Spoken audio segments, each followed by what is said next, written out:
Sirius, where there's a colony. I don't know where it's in space, and the Master's there too. Shock horror. He's in every episode this season. He wants to use the Doomsday weapon to destroy the universe. And also introduced here is the all-new sonic screwdriver. And look at that, it actually has design now. Oh, that only took 3 years. Up next is the Daemons, which takes place in Devil's End, and the Master is in this one again. But don't fret, he gets captured at the end and sent off to prison. He spent the story trying to reawaken the demons or daemons from the planet Deimos or Demos. I don't know. I actually think this is another contender for top 10 of all time. The stories this season are just so good, man. Which takes us to the end of season 8. Every story featured the Master, and every story's had him in some elaborate disguise. My favorite is probably Terror of the Autons, but overall this is either my first or second favorite season of all time. I feel like I just can't state it enough, but it is just so good. But with all that said, here's where things get interesting. Jon Pertwee's Doctor had been a massive success, and with the new decade came new opportunities for external media. Of course, the comics were still going strong, but there was also a chance for something more now. New avenues to take. And one of the first steps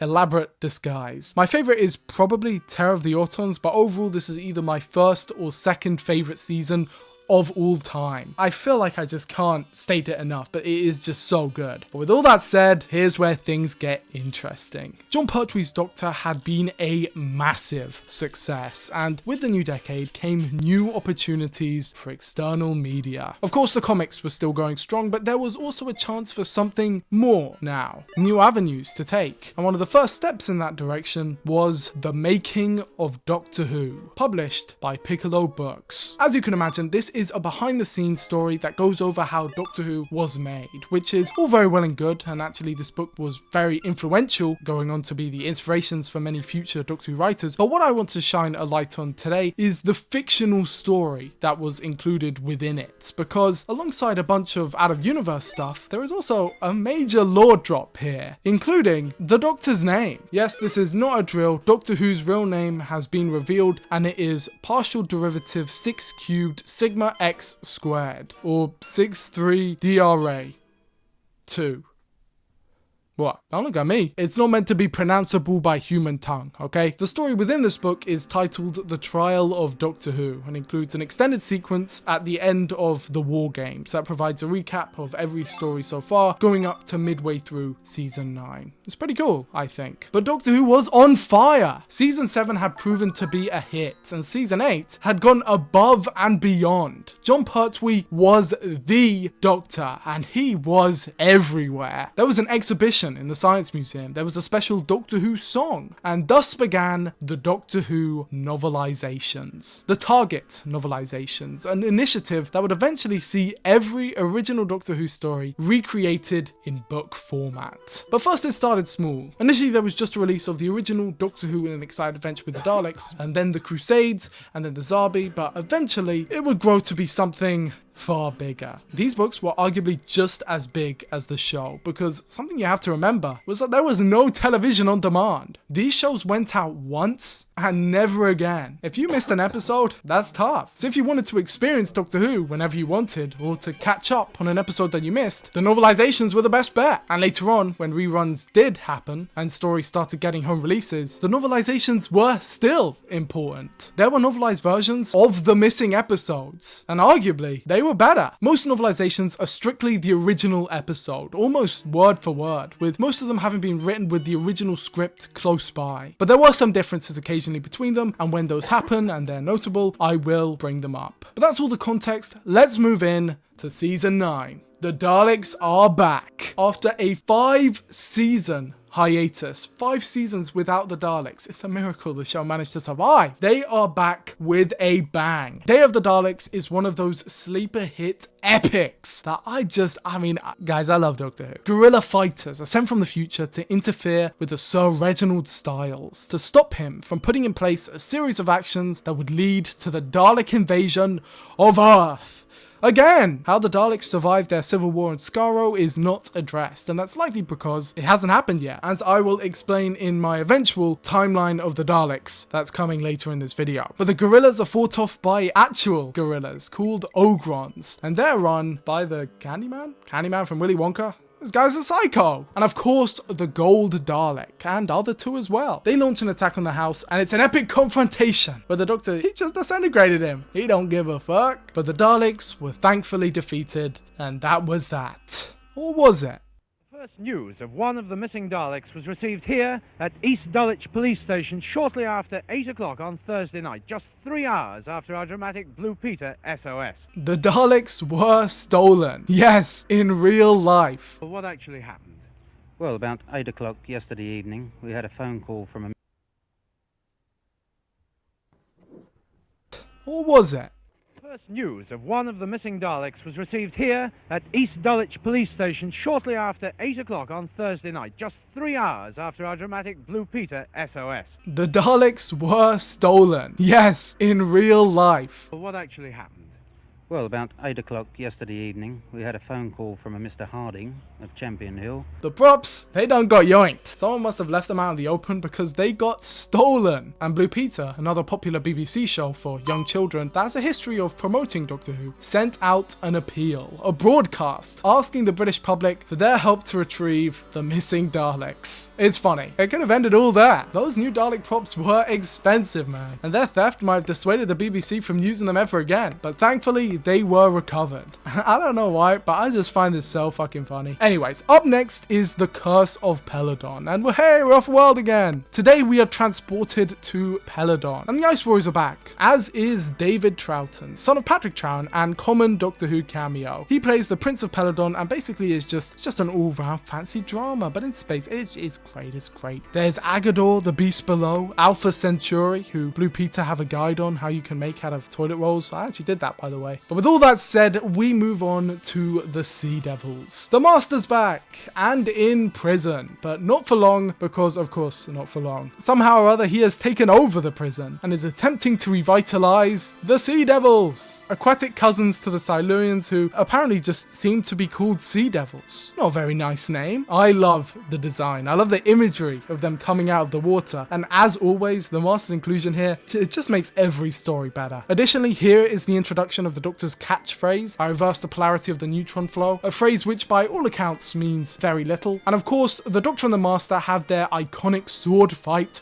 duel. Their relationship in this episode is just perfect. And it ends with the Master having escaped for good. Who knows what he's up to? I wonder if we'll see him again. Wink. Up next is The Mutants, which is an allegory. It's basically Colony in Space 2, except worse. Which doesn't make it bad, by the way, but it's probably the weakest of the Pertwee stories. It's just a little derivative and doesn't have the Master in it. But luckily the Master is in The Time Monster, the finale to Season 9 and the reintroduction of Atlantis. Well, hey, we're back in Atlantis, except it's completely different. At this point, Doctor Who just didn't care about contradicting itself. The show had basically no canon at this point. Atlantis is destroyed. We've been to Atlantis. We've been to Atlantis again, but different. Atlantis has been destroyed again and again and again.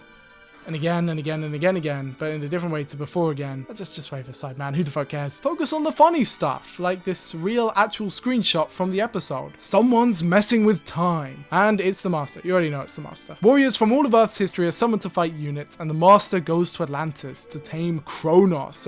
I don't even fucking know what happens in this story. And also, we have a totally new TARDIS redesign. For the first time ever, the TARDIS interior changes, and it's alright. Some people really hated this. I don't mind it. But either way, it only stuck around for one story. And then we went back to the more regular design. But overall, this was a very good fun story. And people hate on it far too much, in my opinion. You're not special, bro. And that's Season 9. Which, you know what that means. You know what that means. 10 years! 10th anniversary, baby! We made it, folks. And you know what that means. 1973 began with the Three Doctors. An episode 10 years in the making. And the crossing of the streams, as it were, for the first 3 incarnations of the Doctor. They're all here, everyone is here, and this one is a story for the ages. The Time Lords are under attack. Their energy is being drained through a black hole, and meanwhile, on Earth, the Doctor and unit are battling against powerful aliens they have never seen before. It turns out the two events are connected, and the Time Lords, unable to do anything themselves, break the first and cardinal rule of time and employ the second Doctor to help his future self. This story is just a dream come true. The second and third Doctor's dynamic is a joy to behold, and seeing how Benton and the Brig react to seeing the old Doctor again is it's just so good. The Brigadier sees the TARDIS for the first time, and we actually end up going through the black hole. No! Oh my god, it's just so good. I mean, how can you not love that? The second and third Doctor, with help from the first, find themselves in the dimension of Omega, a cosmic engineer and one of the greats of Time Lord society. He pulled suns into orbit around each other and created the Eye of Harmony. His advancements led to the creation of time travel and later TARDISes, due to his mastery of dimensional engineering. But also, it led to his imprisonment in the antimatter dimension, the other side of the black hole, where he managed to survive by sheer willpower. This guy is a badass, and now he wants revenge. Revenge on the people who betrayed him and left him for dead, and he wants the Doctor to help him. But he is defeated when it is revealed that his time in the antimatter dimension has diminished his physical form. He is tricked by the second Doctor's recorder into destroying himself and his domain, sending the Doctor and everyone else to Earth through this smoke thing. It's honestly one of the best stories of all time, and a prime example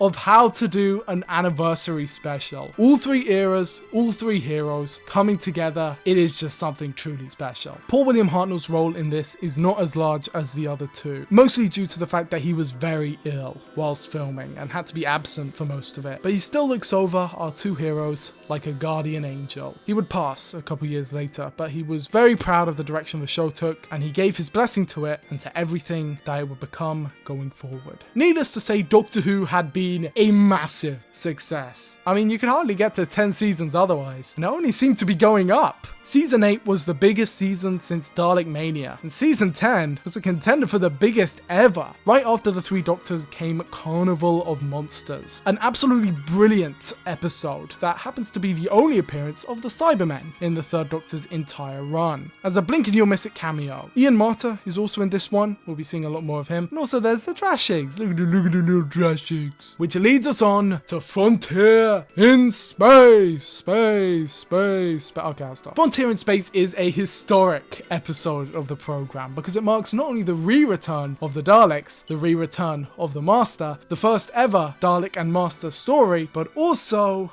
final appearance of Roger Delgado as the Master. Sadly, shortly after this, the actor would pass in a tragic car accident when his chauffeur-driven car ran off the road during the shoot for a separate international television program. This tragic loss of life sent shockwaves through Doctor Who, and the character of the Master would be quietly shelved for the next half-decade. This event would also lead to John Pertwee's eventual decision to leave the role. But instead of focusing on the disaster, instead I would like to take this opportunity to celebrate his triumph of a performance in not only this episode, which is, again, a contender for best of all time, but in general, every one of his appearances. The character of the Master is his, and I remain staunchly of the belief that he is the best to ever do it, and will always be the best to ever do it. He defined the character, suave and sophistication, whilst remaining threatening, charismatic and cool, eternally and forever. Frontier in Space, in many ways, serves as the perfect culmination for his character, with his and Joe's dynamic coming to its logical conclusion here. He's manipulated the whole galaxy, pushing it to the brink of war between the humans and the unimaginably named Draconians, but you get the point. He does this thing using a fear frequency in the trusty Ogrons, and eventually his goal is to push the galaxy to a war so that the Daleks can come in and pick up the pieces. What a villain! With the Doctor being knocked out in a scuffle and sending a distress call to the Time Lords. Oh yeah, by the way, forgot to mention, but after the events of the 3 Doctors, the Doctor can use the TARDIS again. In Season 10, the Doctor is no longer Earthbound. His exile having been lifted, he is now, finally, on good terms with his people. Things are looking up in the world. Also, fun fact, this story marks the first time in Doctor Who history, yes, actually, that the TARDIS lands where it's supposed to. 10 years in! Don't get any ideas though. He's still pretty bad at flying. Next up is Planet of the Daleks, which takes us to Spyridon, the planet of the Daleks? Spyridon is home to the Spyrodons, who are invisible, and the Daleks want to take that invisibility and use it on their Dalek armies, because somewhere on this planet, there are 10,000 Daleks. Well, somewhere on this planet, there are 10,000 Daleks. Elite, the Doctor recovers and encounters a group of Thals. Remember Thals? And oh yeah, this is basically just a remake of the first Dalek story, except we're on Spyridon now and not Skaro. And there's also that invisibility gimmick. Terry Nation came back to write this one, and it is a classic. Good old strong stuff. That's what Terry Nation was known for. And also, one of these actors might be looking a little familiar. Doctor Who reusing actors, ho ho ho. Which leads us right on to the Green Death, the finale to season 10 and the exit of one Joe Grant. I'm not crying. You're crying. Captain Yates gets traumatized in this one. There's a bunch of maggots, and the villain is the computer. It is a genuine classic. And oh, it's set in Wales. I love Wales. All my homies love Wales. We be repping Wales always. Cliff Jones is from Wales. The ending to this story is iconic. The exit of Jo Grant and her farewell scene with the Doctor is one of the first legitimately heartbreaking moments in the entire program, and it hit the hearts of many a child across the whole nation. Also, the Doctor went to this weird ass place called Medabelis 3. Hope we won't be hearing from there anytime soon. 1974 saw the releases of a considerable amount of Target novelizations, mostly being season 7 and 8 stories. Notably, here, Jo Grant is introduced in Colony in Space, and not Terror of the Autons, which is most decidedly odd, especially considering she is also in the Terror of the Autons novelization, meaning she is introduced 2 separate times. So which is it? Do these share continuity? Technically all of Doctor Who shares continuity. Season 11 saw Doctor Who skyrocket to even greater heights, and it begins with the Time Warrior. I know, I say this a lot, but it's my favorite era of the show, okay? I'm allowed. This is one of the best stories of all time. This episode is monumental for a multitude of factors. First of all, it establishes the name of the Doctor's home planet, Gallifrey. Second of all, it sees the introduction of the Sontarans, one of Doctor Who's most threatening and iconic monsters. And thirdly, and most importantly of all, sees the introduction of Doctor Who's objective best companion of all time, Sarah Jane Smith. She just sort of bumbles in and quickly establishes herself as the best Doctor Who companion ever. But I'm getting ahead of myself. This story marks the first pseudo-historical in Doctor Who, a formula that would prove much successful and take over from the regular pure historical episodes that the show used to make. These episodes were usually set in a historic part of human history, but focused more on the sci-fi element, with the alien interference. In this case, the titular Time Warrior links the Sontaran, because he's taken over Iron Grond's castle and is kidnapping scientists from the future, which is where the Doctor and Sarah are, to try and escape.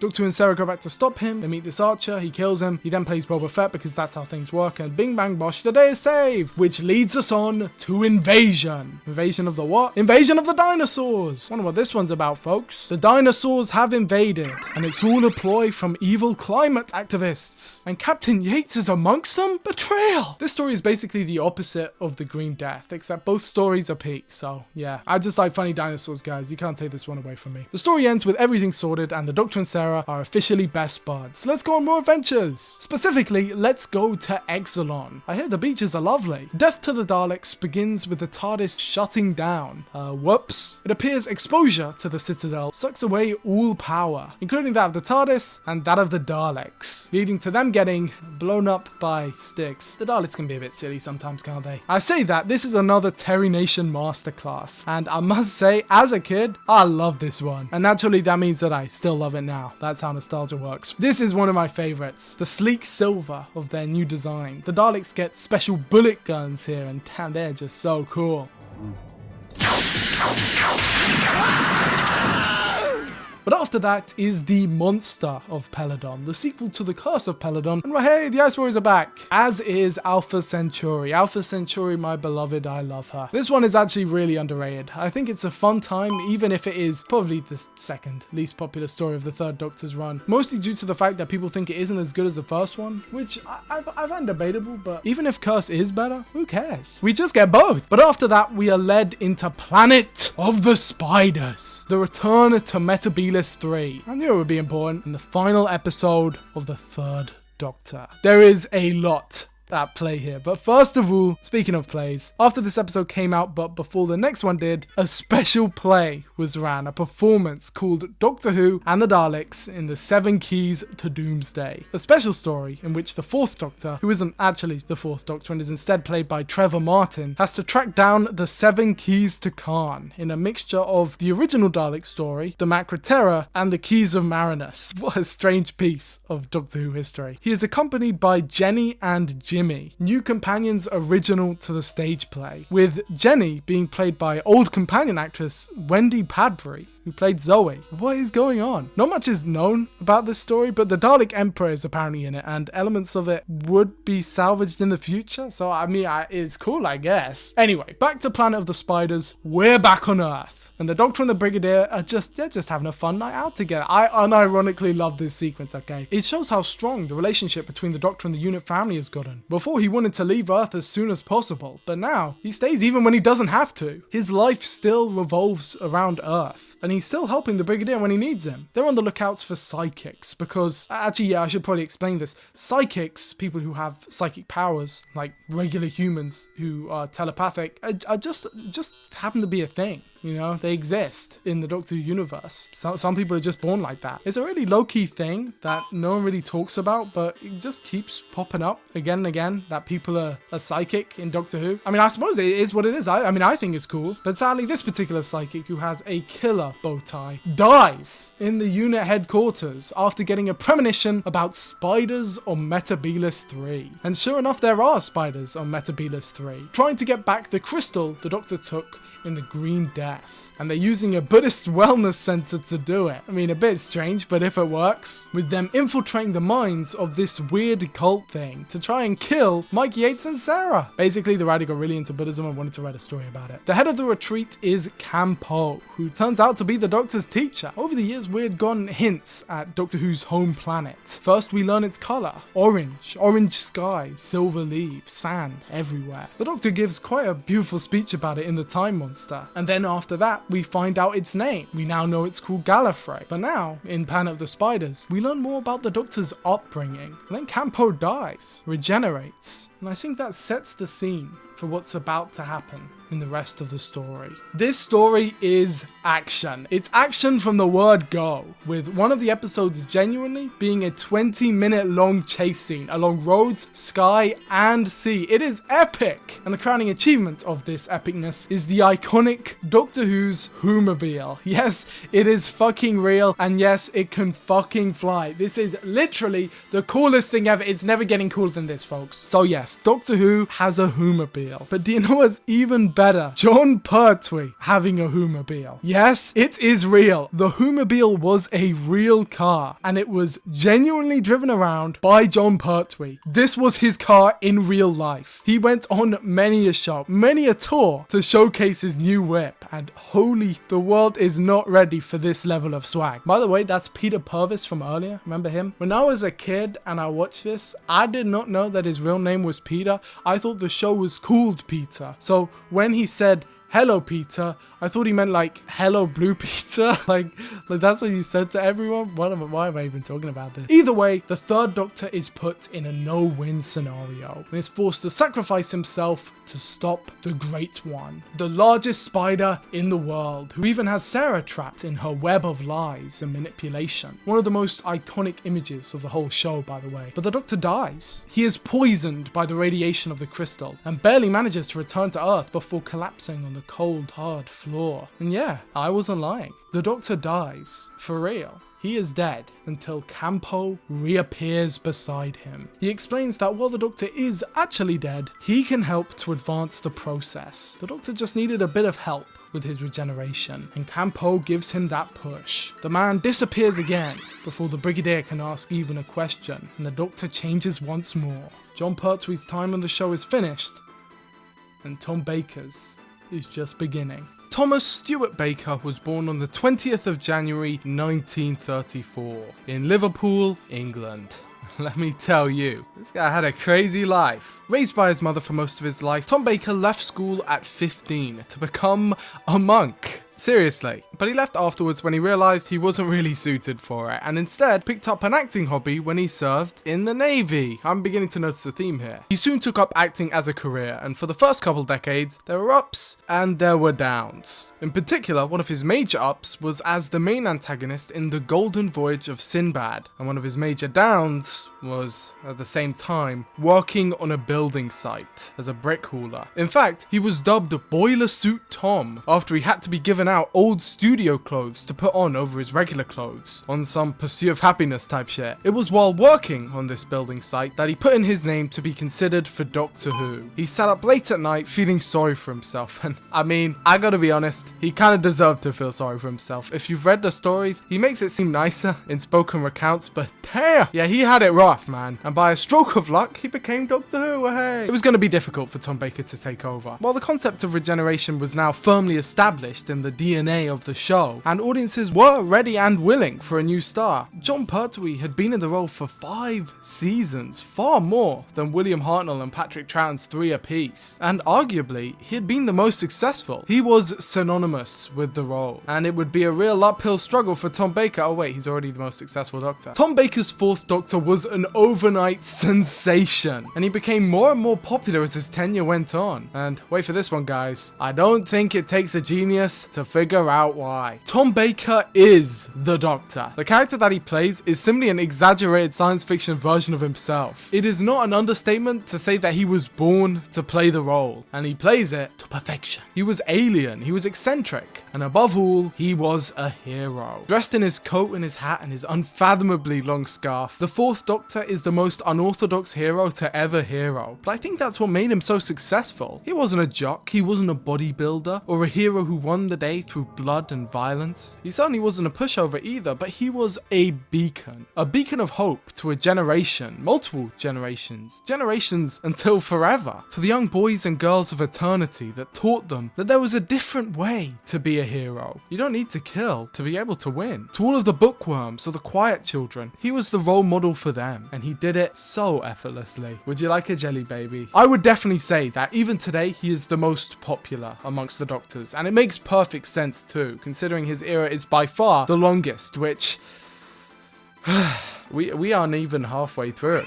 I am dying, bruh. Okay, so we have finally reached season 12, and before I go into what happened here, let's take a little breath, a little break from all the chaos, and just sit back just for a second. We're almost halfway through the classic show, everyone. We're doing great progress. Are you enjoying the video? You're doing good? You're having a good time? Feel free to let me know in the comments below. Okay, enough of the break. Season 12 began with Robot, an episode about a robot. You can't make this shit up. Following on directly from Planet of the Spiders, UNIT is faced with a new threat, a new Doctor, and of course, Harry Sullivan, one of my favorite characters, played by good old Ian Marter. Doctor Who reuses actors, etc, etc. Robert Holmes is the new script editor for this story, but the main thing you'll notice is how this serves as a sort of exit point for all of the regulars of the previous era. They'll stick around for a bit as a transitionary period, but the 3rd Doctor's era is finished. And that means the same for the UNIT family. Sergeant Benton, Bessie, the Brigadier, all staples of the previous era, are here on full display for the last time. It's not really a somber story. In fact, it's a typical 3rd Doctor adventure, except this time it's with the 4th Doctor, and he's not the same as he was before. Of course, he's still the same underlying person with the same ethics, memories, and love for protecting life and for Sarah Jane, but he no longer has any commitments to Earth. Earth. The Third Doctor had a whole multiple season story arc showing how he grew more and more affectionate towards Earth, to the point where he even calls it his home in his final story. Quite a big leap. But the first thing the Fourth Doctor does is run off. That's change right there. And it's kind of sad. But it's also exciting. Barry Letts and Terrence Dicks fall back behind the scenes, and in their place are Robert Holmes and Philip Hinchcliffe. And they, together,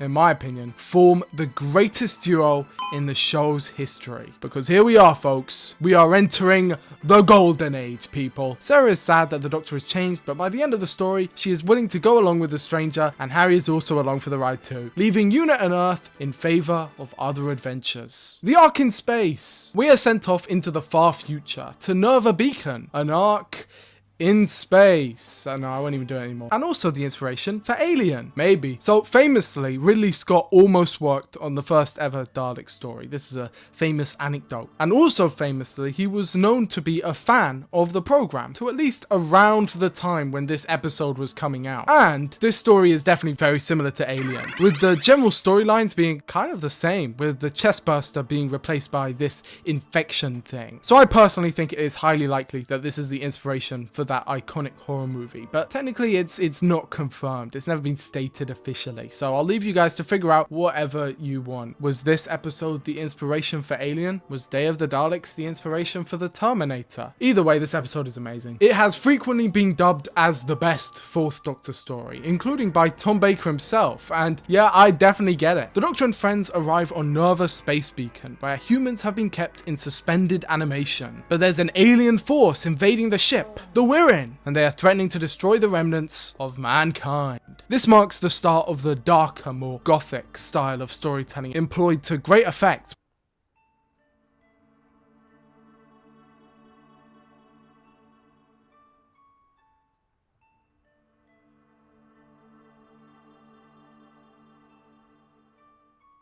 Question, and the Doctor changes once more. Jon Pertwee's time on the show is finished, and Tom Baker's is just beginning. Thomas Stewart Baker was born on the 20th of January 1934 in Liverpool, England.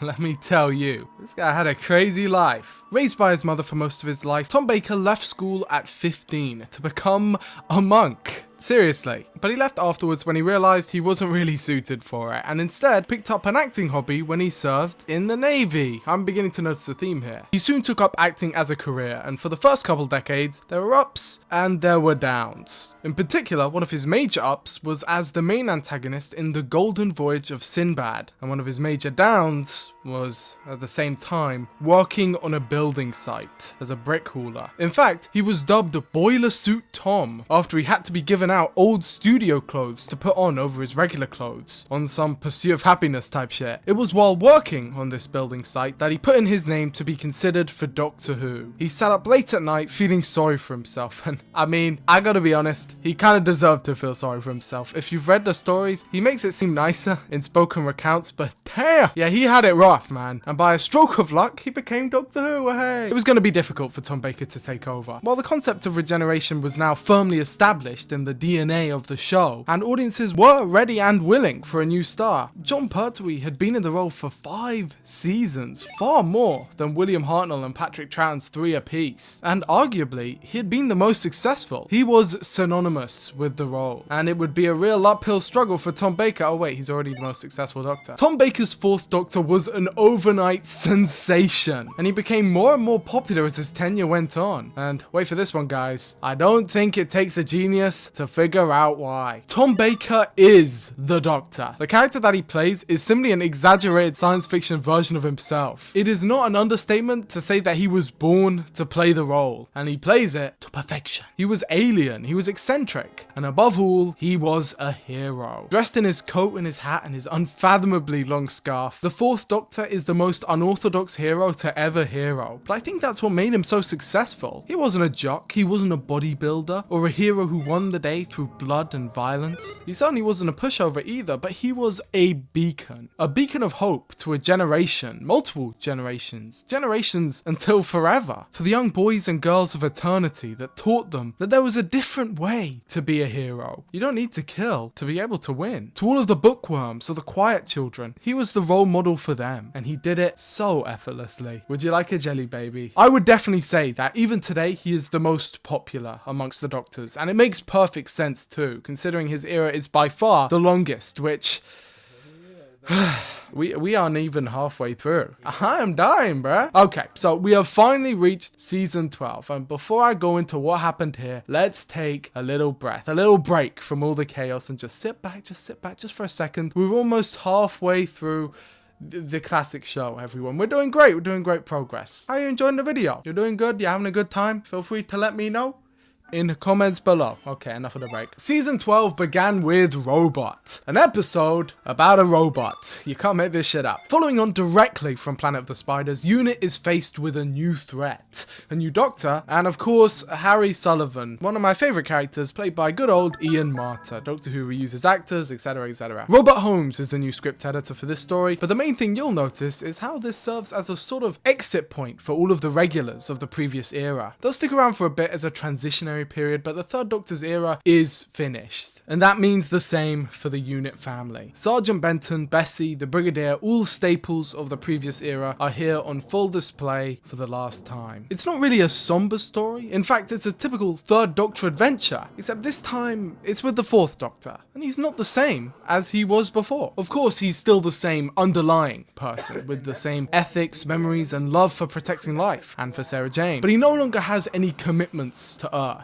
The Third Doctor had a whole multiple season story arc showing how he grew more and more affectionate towards Earth, to the point where he even calls it his home in his final story. Quite a big leap. But the first thing the Fourth Doctor does is run off. That's change right there. And it's kind of sad. But it's also exciting. Barry Letts and Terrence Dicks fall back behind the scenes, and in their place are Robert Holmes and Philip Hinchcliffe. And they, together, in my opinion, form the greatest duo in the show's history. Because here we are, folks. We are entering the golden age, people. Sarah is sad that the Doctor has changed, but by the end of the story, she is willing to go along with the stranger, and Harry is also along for the ride too, leaving Unit and Earth in favour of other adventures. The arc in space. We are sent off into the far future to Nerva Beacon, an arc in space. No, I won't even do it anymore. And also the inspiration for Alien, maybe. So famously, Ridley Scott almost worked on the first ever Dalek story. This is a famous anecdote. And also famously, he was known to be a fan of the program, to at least around the time when this episode was coming out. And this story is definitely very similar to Alien, with the general storylines being kind of the same, with the chestburster being replaced by this infection thing. So I personally think it is highly likely that this is the inspiration for that iconic horror movie, but technically it's not confirmed. It's never been stated officially, so I'll leave you guys to figure out whatever you want. Was this episode the inspiration for Alien? Was Day of the Daleks the inspiration for the Terminator? Either way, this episode is amazing. It has frequently been dubbed as the best Fourth Doctor story, including by Tom Baker himself, and yeah, I definitely get it. The Doctor and friends arrive on Nerva Space Beacon, where humans have been kept in suspended animation, but there's an alien force invading the ship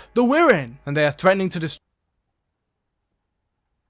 And also famously, he was known to be a fan of the program, to at least around the time when this episode was coming out. And this story is definitely very similar to Alien, with the general storylines being kind of the same, with the chestburster being replaced by this infection thing. So I personally think it is highly likely that this is the inspiration for that iconic horror movie, but technically it's not confirmed. It's never been stated officially, so I'll leave you guys to figure out whatever you want. Was this episode the inspiration for Alien? Was Day of the Daleks the inspiration for the Terminator? Either way, this episode is amazing. It has frequently been dubbed as the best Fourth Doctor story, including by Tom Baker himself, and yeah, I definitely get it. The Doctor and friends arrive on Nerva Space Beacon, where humans have been kept in suspended animation, but there's an alien force invading the ship we're in, and they are threatening to destroy the remnants of mankind.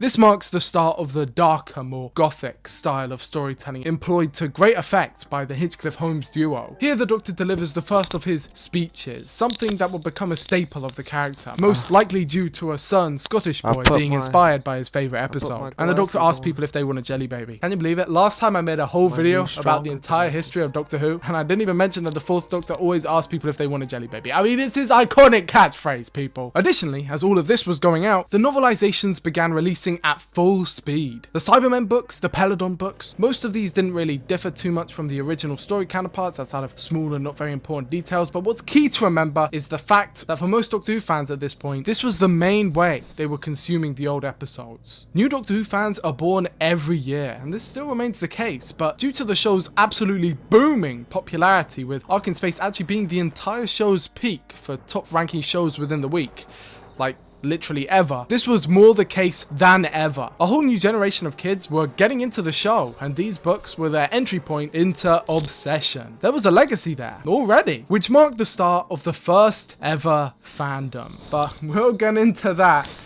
Oh boy, we will get into that. Next up is the Sontaran Experiment, a sequel to last year's The Time Warrior and a direct follow-up to the cliffhanger at the end of the Ark in Space. The Doctor and Co are separated from the TARDIS and instead go down to the planet below, where it turns out there's a Sontaran. What? This time called Styre, but he looks just like Lynx.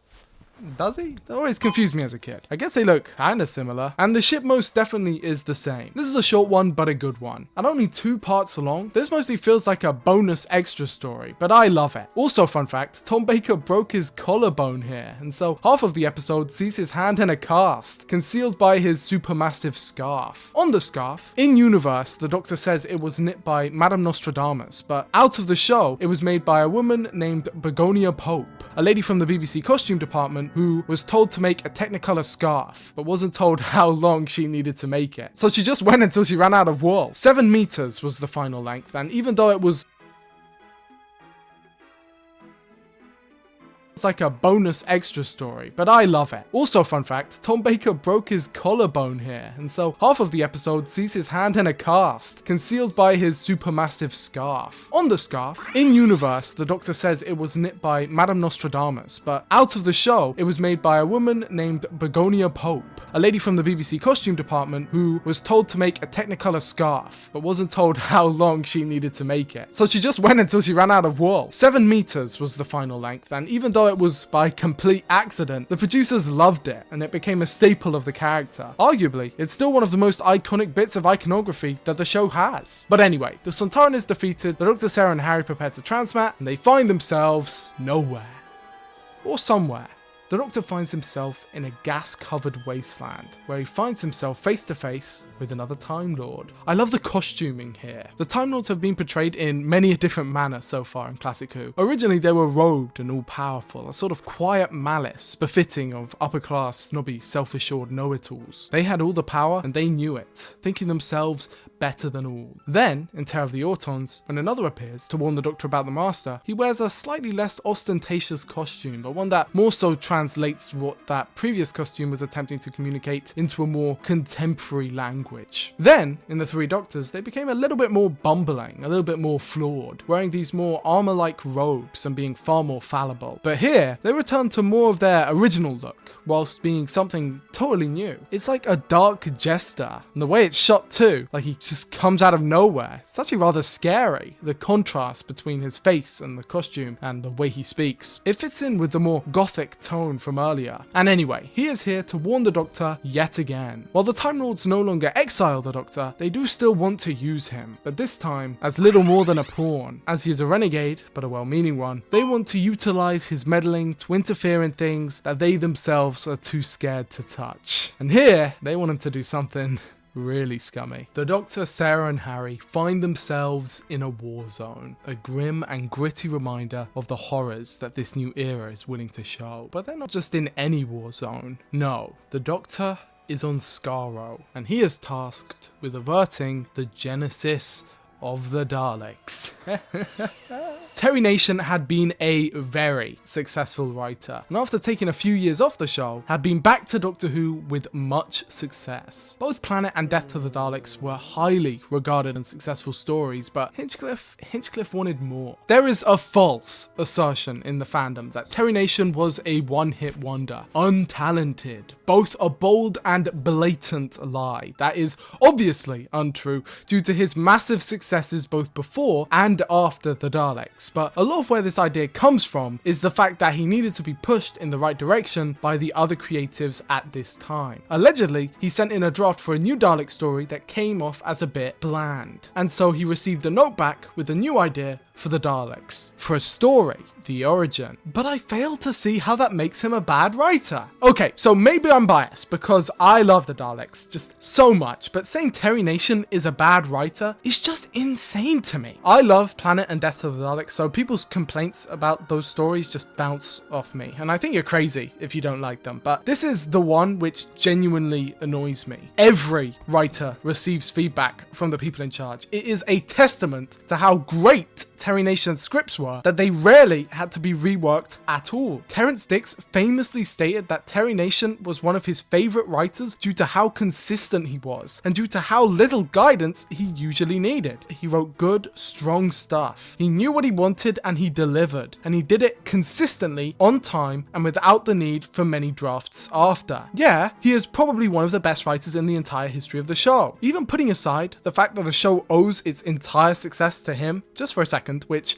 I mean, we don't have to put that aside, but we will. Planet of the Daleks is an episode that is absolutely thrilling, and Death to the Daleks is honestly an episode that the only people who say it's bad are the people who have never watched it. Oh, the Daleks get a poor showing. Do they bollocks? They get their new guns and they kill bloody everyone. It's amazing. But even I have to admit that Genesis of the Daleks is a step above. Terry Nation, after getting a push in the right direction, set out to make something new, and he came back with a 5-star meal. Genesis of the Daleks is probably the most popular story among fans in the world, and that is partly due to just how oppressively real it is. For a story set on a distant planet featuring screamy robots that go exterminate, this is the rawest a Doctor Who story has ever felt. Ever. We see the Daleks before they're the Daleks being introduced to the Khalids, the original enemies of the Thals, and here both sides are terrible. They have been fighting for over 100 years, with their planet having become a toxic wasteland, breeding mutos, and their weaponry having devolved from high-powered laser guns to basic muskets and even bows and arrows. The imagery here is bleak as all hell, with the Dr. Sarah and Harry having to take the gas masks off decomposing corpses to survive. Also, the soundtrack is incredible here. I know I'm not supposed to be doing a review, but just holy shit, man, this is so good. The Doctor is introduced to Davros, the creator of the Daleks, played by Michael Wisher. Doctor Who reuses actors, blah blah blah blah blah. Davros was blasted by a missile and permanently disfigured, losing his arm, his legs, and his ability to see, but he could still move one hand.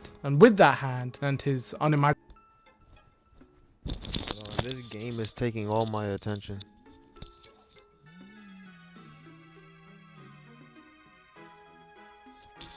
We have to play normal, so I'm upset. I only have to play 3 of them now. 3 plus you.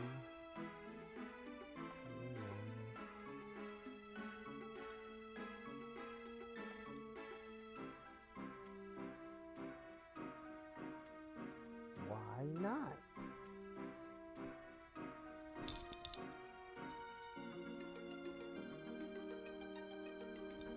Your sound. Very self-control. This doesn't care any of this shit. Your sound. Do you go sound? That's only 2. We need 5 months. We need 5 months. 1, 2, 3, 4, 5.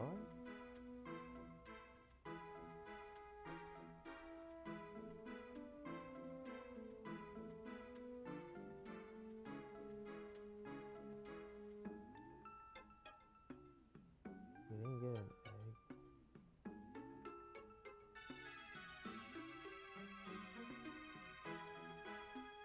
One,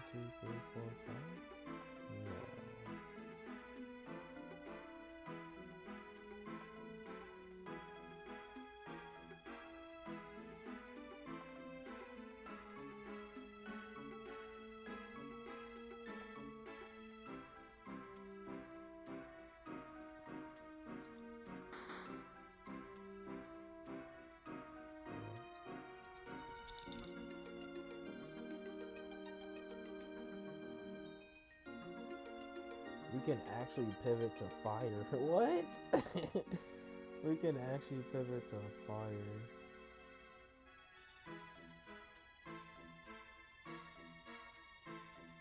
If I get a fossil, we can actually pivot to fire.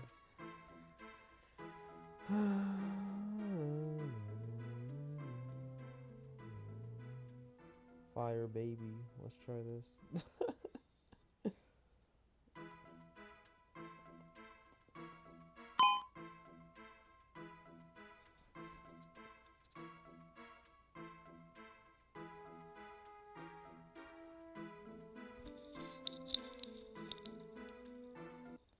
That's the 5th baby. We can actually do normal flying.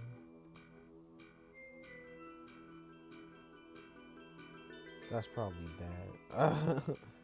Spender.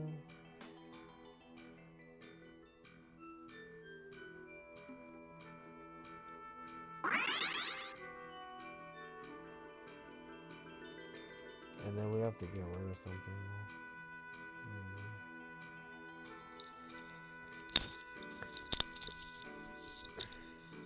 And then I put in probably Litten, Lampet, 1, 2. We don't have Dark though.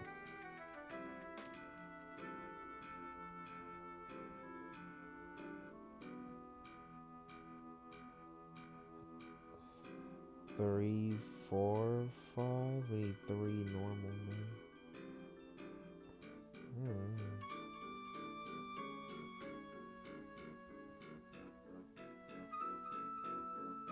Another lucky egg. I should have made that.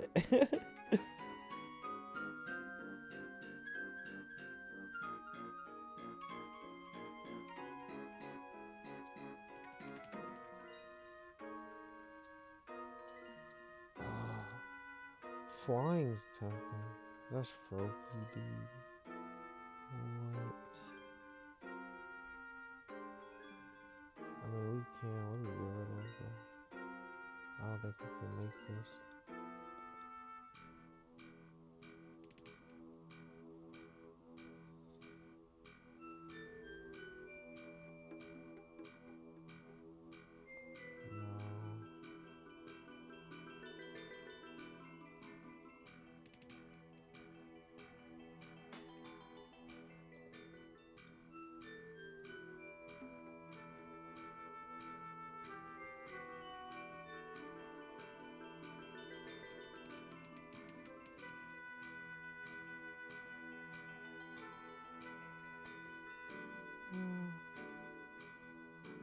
We're gonna want to win that box.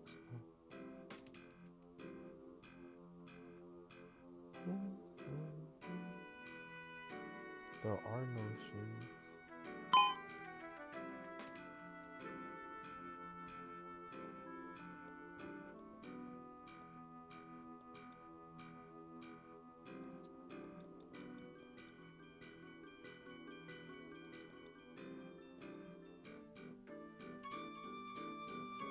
Froakie's dark. Right? Oh, we don't have... I thought we grabbed the stone.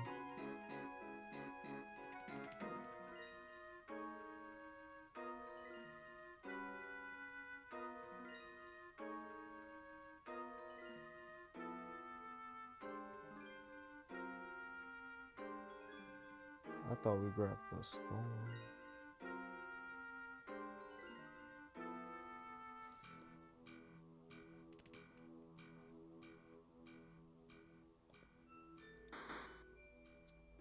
I actually thought we had a stone.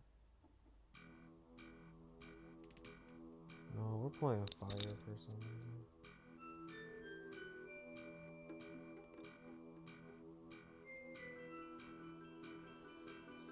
We're playing fire for some reason. Dude, everybody blocks him.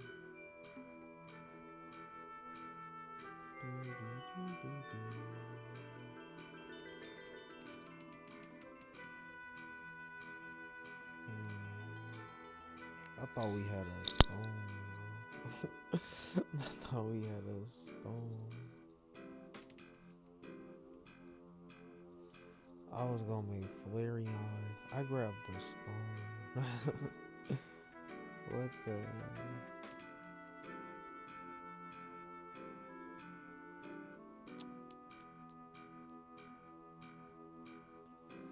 Nah, dude. Nothing I make here is gonna work.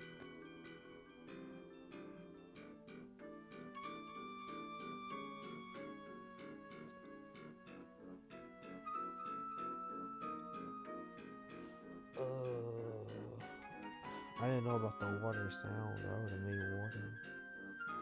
Why are we finding water though? What?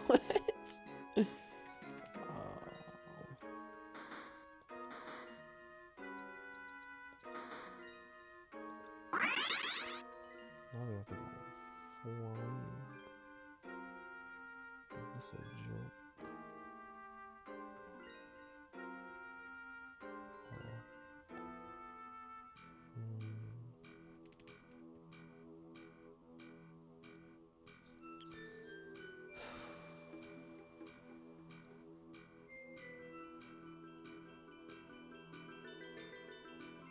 Charmander.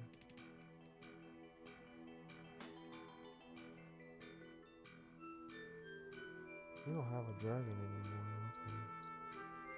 Okay.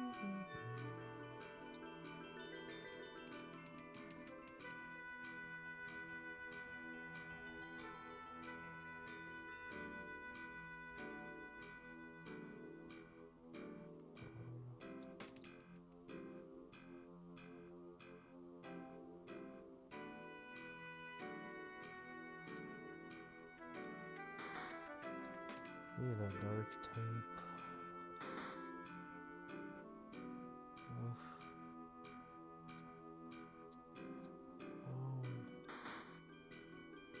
Charmanders. Yes.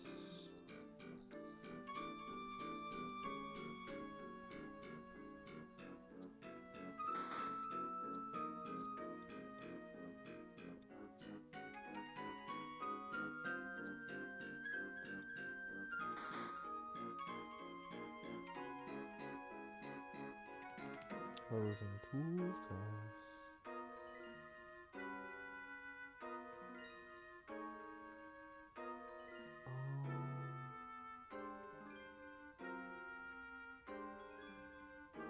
I think. Of course. Of course. No. What do I need in here? Who do I need in here? Who do I need in here?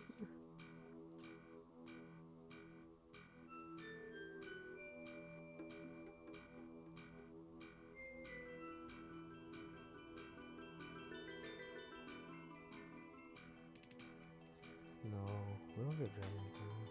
We're gonna lose so bad. No, I can't rank up. I'm not finding anything.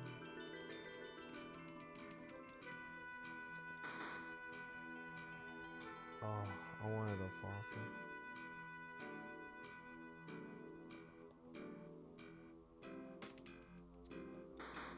Why are there so many water types?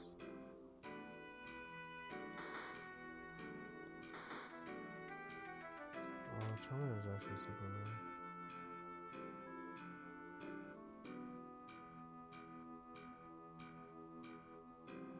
Is there flying inside? No. We got dark turned on, but at what cost?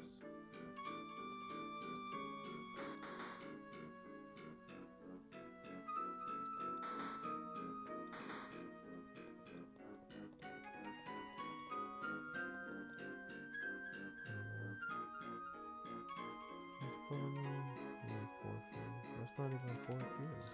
That's not. We need 4 or 5 of this.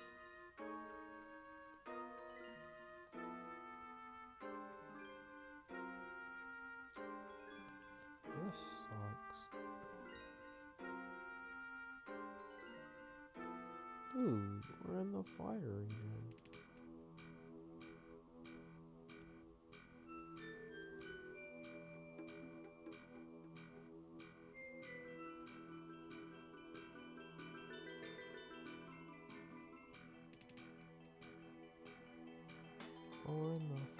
fire emoji.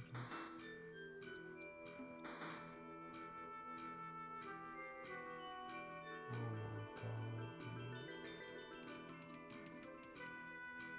I don't know. I'm spent. I'm spent. That's crazy. That's so crazy.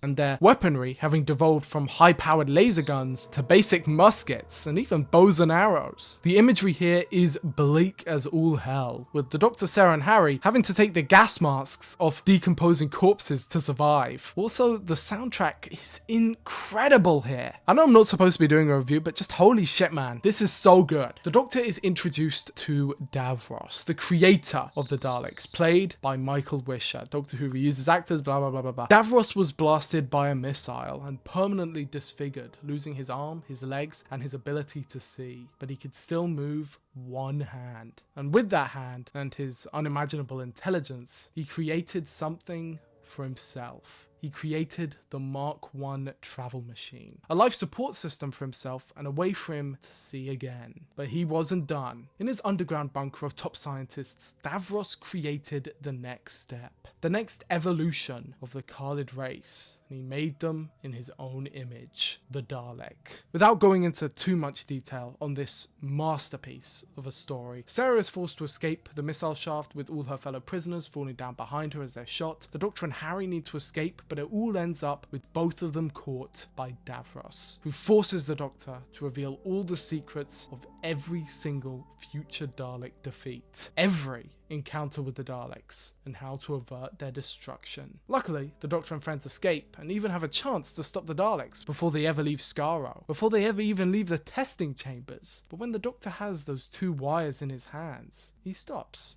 He thinks, do I have the right? The Time Lords have seen a future where the Daleks become the most dominant race in the universe, and the Doctor has been sent here to stop them, but he can't. He can't commit genocide, undo all of the influence that the Daleks have had on history. It is one of the most powerful scenes in the entire show's history, and eventually he decides against it, or is forced to drop it, more accurately, with the Khalid city being bombed. By Davros, by the way, and most of the Khalids dying. The Doctor, Sarah and Harry use their time ring to escape, just as the Daleks emerge as fully independent beings. They exterminate the rest of the Khalids, and then they exterminate Davros. I wonder if that will be important later. There is a lot to talk about with this story, probably more so than most other of this series, but that is because holy crap, there is a lot of lore here. First and foremost, just throw out everything you know about the Daleks. This story goes against every pre-established story, and honestly, it's for the better. The old original Dalek creators, gone. The first ever Dalek story, gone. The last ever Dalek story, who cares? Genesis of the Daleks is a full-blown reset. Now, the Dalek tapes, as they have been dubbed, are likely to have been destroyed, but the Doctor's meddling in the origin of the Daleks completely undid their whole timeline up to this point. One of the key parts to the Dalek story was the fact that the first Doctor, Ian, Barbara and Susan were the first ever aliens to ever land on Skaro, and they effectively taught the Daleks that there was life in the universe outside of themselves. However, now, the Daleks know that from the start, and their advancement is supercharged. Their timeline no longer ends with Evil of the Daleks, and it's heavily implied that none of the events of those previous Dalek stories or comics or any of that even happened anymore. No Dalek Mechanoid War, no second Dalek conflict. Maybe there's still a Dalek invasion of Earth, who can really know at this point. But either way, important to note down, 12 seasons in, this marks a hard reset for the Daleks timeline in Doctor Who. And up next is Revenge of the Cybermen. Cybermen fans sadly stay losing, as their return to the show is definitely not given the same love as the Daleks. Despite being absent for the entirety of the John Pertwee era, the Cybermen aren't treated nearly as nicely, being treated mostly as robots and kind of stupid ones at that. I do still love this story though. Spoiler alert, this is the one and only Cyberman story of the 70s, and it is probably one of the weaker ones. The Cybermen are always getting done dirty. You'll see as we go on, but they were treated nice in the 60s, you know, were absent for the peak of the show in the 70s, came back in the 80s, they were pretty cool then.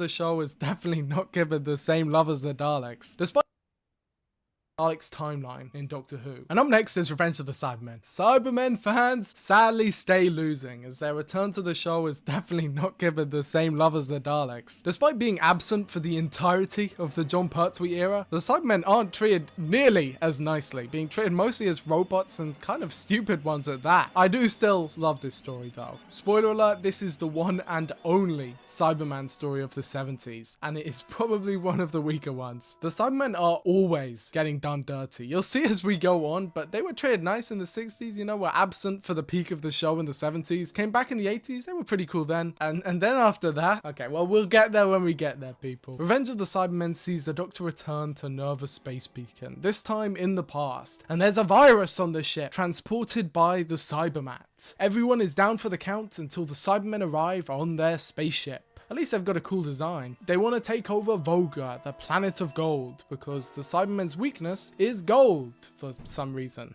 I don't know why. But then they lose, the day is saved, and I have no idea why the Vogons use the seal of Rassilon as their logo, and I don't want to waste everyone's time with the lore implications of that. So on to the next. Due to strikes at the BBC, Blue Peter would go to the Doctor Who set in a video which I can't find. Whoops. Well, I know it exists because I've watched it like a million times, but I sadly can't find it. So sorry friends, but you're gonna have to trust me. They were there and it was awesome. Blew Kid Me's mind. But to make up for it, I'll show you the model theatre stage that they showed me how to make in a later Doctor Who collab. Would you look at that? How nice. Usually I would give a little breakdown of the massive success that Doctor Who garnered after each season, and season 12 was definitely a time for much celebration, but instead, right now, I think I'll just skip to the next story, because Terror of the Zygons, in my opinion, is the most obvious case of this story was meant to be in the last season, probably ever. This story sees the introduction of the Zygons, these cool shape-shifting aliens, and is, I don't want to hear it, the finale to season 12. Season 13 premiere, eat my ass. He's wearing the same clothes. It's an ending to Harry and the Brigadier's story. This is a season 12 episode, okay? It is an incredible story featuring the Loch Ness Monster, shape-shifting shenanigans. The Brigadier says goodbye here. Harry says goodbye here, and all in all, it ends the whole plotline that season 12 was going for, with everything looping all the way back round to where it all started. Also, funny thing, before this, the Doctor was on Disney Time, a clip show program for Disney films, and the end of that actually ties into the beginning of this. The Fourth Doctor was now synonymous with the role. He was Doctor Who, and the show was now more popular than it had ever been in the past, which is quite a crazy feat. There were interviews, documentaries, and a keen fan base who would jump at the sight of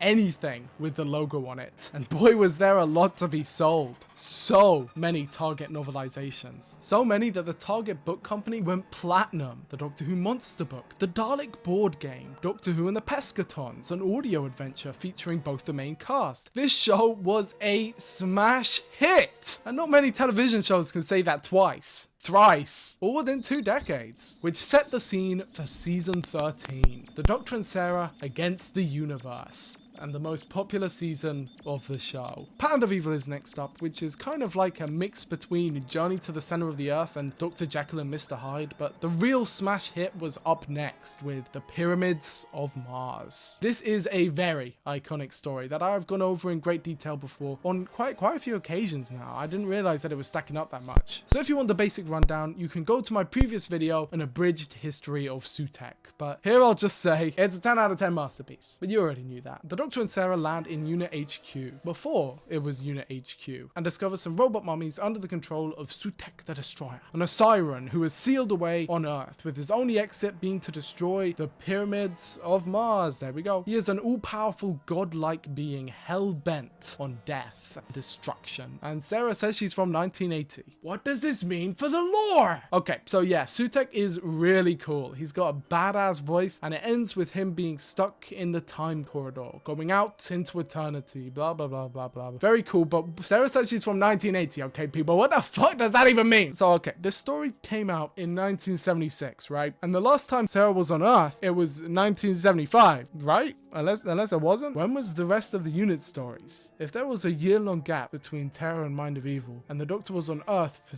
6 years, and hang on, when did any of these episodes take place? I think is intentionally vague. Thank you, thank you. Give me a round of applause, people. But either way, the Doctor and Sarah accidentally burn the house down, Sutek is sent out to die in the time corridor, and we're off for another adventure. The android invasion is up next, and I genuinely think this one is amazing. Honestly, better than the Pyramids of Mars. And that's because it's kind of like Invasion of the Body Snatchers. Something you will see with the Hinchcliffe Holmes era is how each story kind of takes from something popular already, giving it a distinct sci-fi and Doctor Who spin. Here marks the actual final appearance of Benton and Harry Sullivan, but most of the story is focused on the fake village and the fake Crayford. It really is a masterclass in tension and has some of the best lines of the whole show. Is that finger loaded? The villains are the Kralls, who are trying to make a simulation to then go to invade Earth, kind of like what was happening in the War Games. Either way, it is absolutely phenomenal. And Tom Baker got pneumonia on set. After that is The Brain of Morbius. Again, a story akin to Frankenstein, this time set on Khan, where we meet the Sisterhood of Khan. Oh, nice. Guardians of the Flame of Eternal Life. The Doctor was sent here by the Time Lords, and despite his initial stubbornness, quickly gets embroiled in the plot of one Dr. Solon, who's like Dr. Frankenstein. This guy's like Igor, and the main difference here is the brain. The brain that Solon is so desperate to transplant into the Doctor is alive. It's sentient, and it's a Time Lord of its own. A merciless renegade by the name of Morbius. He's kind of like Time Lord Voldemort, and he was very powerful in his heyday. But he was killed, destroyed, but his Yo, what is up?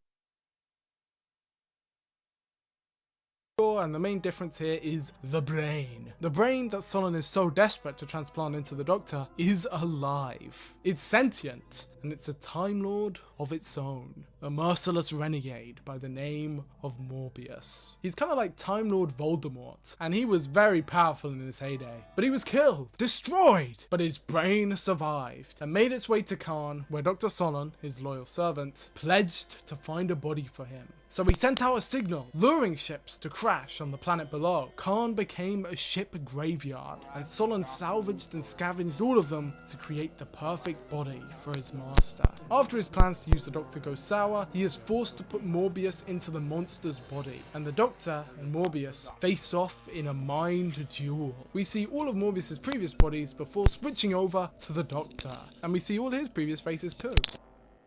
Hang on a second. Yes, there are more faces to the Doctor than we ever knew, confirmed by the creatives. These faces were thrown in here, most of whom belonging to the crew behind the scenes, were all incarnations of the Doctor. Incarnations from before the first Doctor.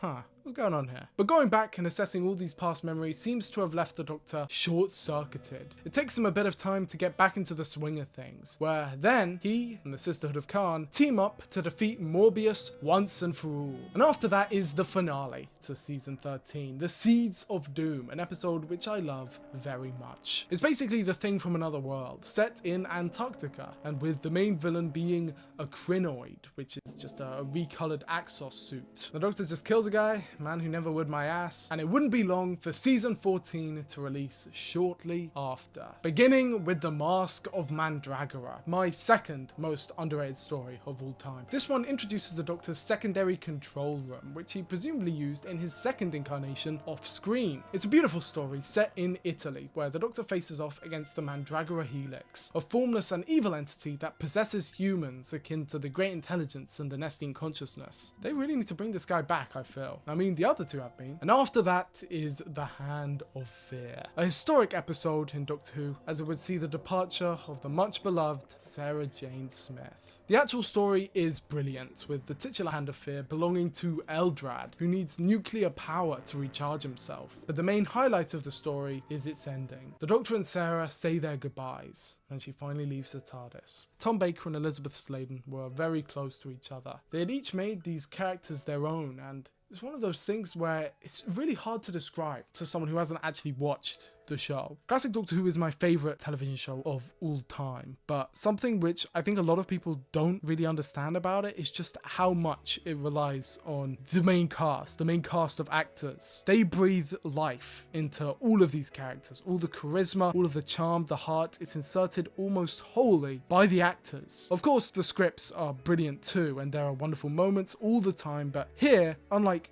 really any other modern show, it really does feel like each cast member owns their character wholly. Only John Levine could be Sergeant Benson, and only Elizabeth Sladen could be Sarah Jane Smith. And I think this episode proves that, because this is something truly special. The Fourth Doctor receives the call from Gallifrey, and he can't bring Sarah with him. And the rest was made by them. Yes, the script was left blank, and Tom Baker and Elizabeth Sladen came up together to make their farewell scene. They played it how they wanted to, and it is so tragic. Sarah never wanted to leave. She thought the Doctor was joking, and the Doctor doesn't really want her to leave either. It's really downplayed, and I think that's why it hits so hard, because we put the meaning into it. We find the emotion in it ourselves. There's no overbearing score telling us what to think, no moping, no death. It's just two people who love each other saying goodbye, and it's heartbreaking. The Hand of Fear is probably the saddest episode in the show's history, and it's time for Sarah Jane Smith to say goodbye. The Deadly Assassin starts unlike any other Doctor Who story. A title crawl, establishing the history of Gallifrey and the trouble it finds itself in. The Doctor sees a premonition, an assassination of the High President, and he returns to Gallifrey and quickly becomes embroiled in a scheme to see himself and his home planet destroyed by none other than the Master. He's back! And there is quite a lot here, actually. Mainly the fact that we're back on Gallifrey. For the first time, we are seeing a story without a companion, and an episode set entirely on the Doctor's home planet. Introduced here is Barusa, the Doctor's teacher and friend, the Chancellery Guard, the Chancellor, the Castellan, all different positions of the Time Lord bureaucracy, and most importantly of all, Rassilon is established here as the creator of Time Lord society. Originally, the inhabitants of the planet were Shobogans, or Shabugans, or whatever the fuck they are now, but they have evolved into Time Lords, and they kind of suck. Yes, gone is the mystique of the Doctor's home planet and race, because it turns out that everyone on Gallifrey is kind of a bit of an idiot. This episode was controversial at the time because it basically shows how everyone on Gallifrey sucks, how Gallifrey sucks, and how the all-powerful portrayal of them in the war games was basically all an act. They are powerful, there's no doubt about that, but they are all bumbling fools compared to the geniuses that are the Doctor and the Master. And the Master is finally back as a spooky skeleton. The creatives didn't want to regenerate the Master as they thought it would be disrespectful, so instead they turned him into a charred... Wait a second. Well, it came from good intentions, and the imagery is effective as fuck. I think it's cool. So basically, what happens here is that it is now established in this episode that the Time Lords only have 12 regenerations and 13 incarnations, and that the Master was on his final incarnation. But somehow or other, he died, but still remains alive as a burned corpse. But here, he plans to frame the Doctor, and then use the Matrix, yes, the Matrix, to take over Gallifrey, taking the seal of Rassilon for himself and destroying the planet, because yes, the Master is strong enough to destroy all of Gallifrey. The Time Lords are weak as shit, bruh. So yeah, this story is basically the Manchurian Candidate and also the inspiration for the Matrix. Kinda. The Doctor spends the mid portion of the story going through the Time Lord's interactive data archive, known as the Matrix, that is basically exactly like the movie's version of the Matrix, and there's some weird shit that happens in there. The story ends with the Master escaping and the CIA going after him. The CIA, of course, meaning the Celestial Intervention Agency. Classic. After this, Doctor Who went on a brief break. The exit of Sarah had left many fans saddened, but excited for the future. And the future looked bright for Doctor Who fans. Millions of families across the nations, all who adored the show, because 6 weeks later, the show returned to their screens with The Face of Evil, which saw the Doctor battling against the evil computer Zoanon and meeting his new companion, the ever-wonderful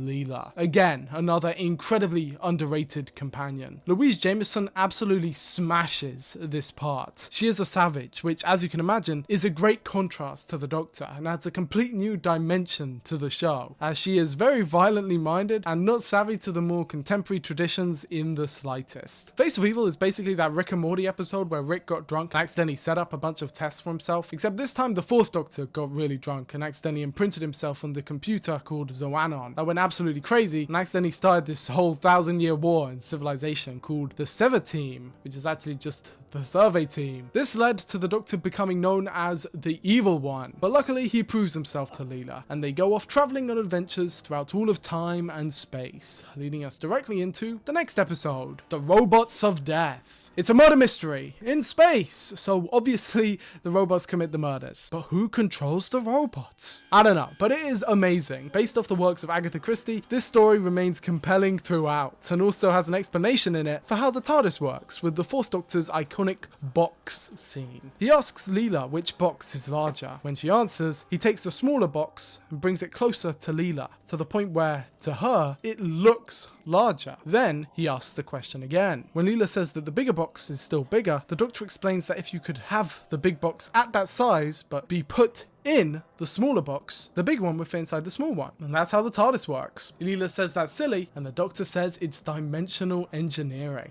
I just love this shit, man. That's the type of sci-fi gobbledygook explanation that I adore it, man. It makes sense to me. Which leads us to the end of season 14, The Talons of Weng Chiang.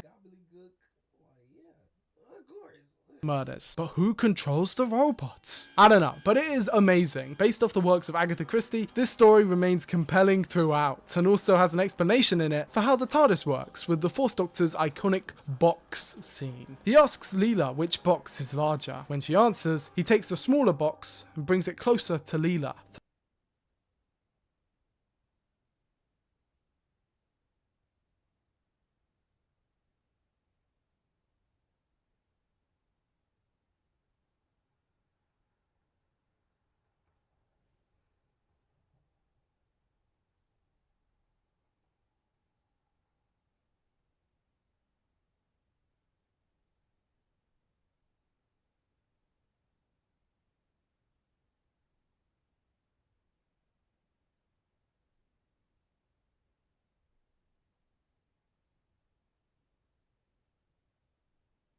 Oh shit, I can't put any more steam.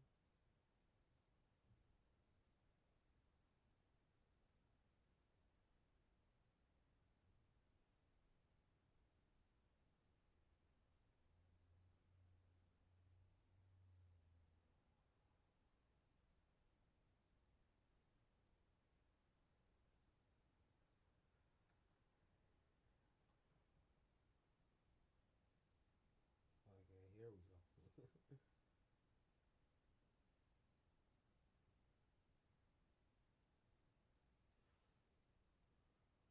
To the point where, to her, it looks. The survey team. Zoanon, and meeting his new companion, the ever wonderful Leela. Again, another incredible.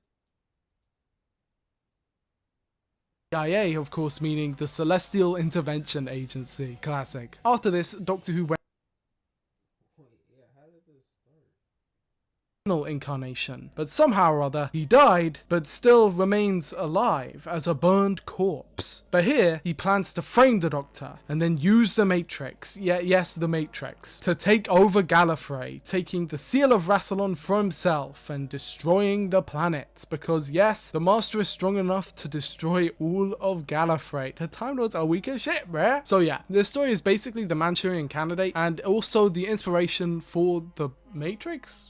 Kinda. The Doctor spends the mid portion of the story going through the Time Lord's interactive data archive, known as the Matrix, that is basically exactly like the movie's version of the Matrix, and there's some weird shit that happens in there. The story ends with the Master escaping and the CIA going after him. The CIA, of course, meaning the Celestial Intervention Agency. Classic. After this, Doctor Who went on a brief break. The exit of Sarah had left many fans saddened, but excited for the future.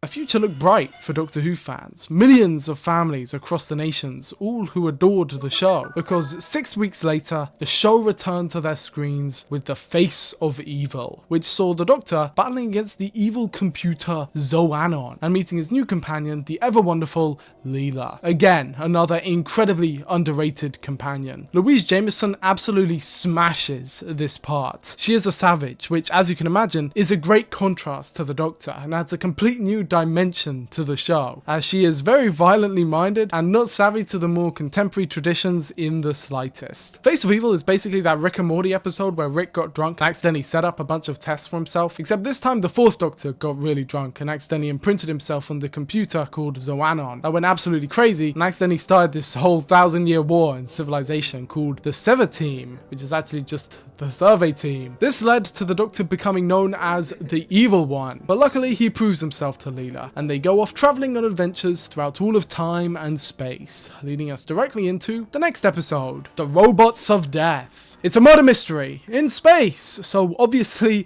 the robots commit the murders. But who controls the robots? I don't know, but it is amazing. Based off the works of Agatha Christie, this story remains compelling throughout, and also has an explanation in it for how the TARDIS works, with the Fourth Doctor's iconic box scene. He asks Leela which box is larger. When she answers, he takes the smaller box and brings it closer to Leela, to the point where, to her, it looks larger. Then he asks the question again. When Leela says that the bigger box is still bigger, the Doctor explains that if you could have the big box at that size but be put in the smaller box, the big one would fit inside the small one, and that's how the TARDIS works. Leela says that's silly, and the Doctor says it's dimensional engineering.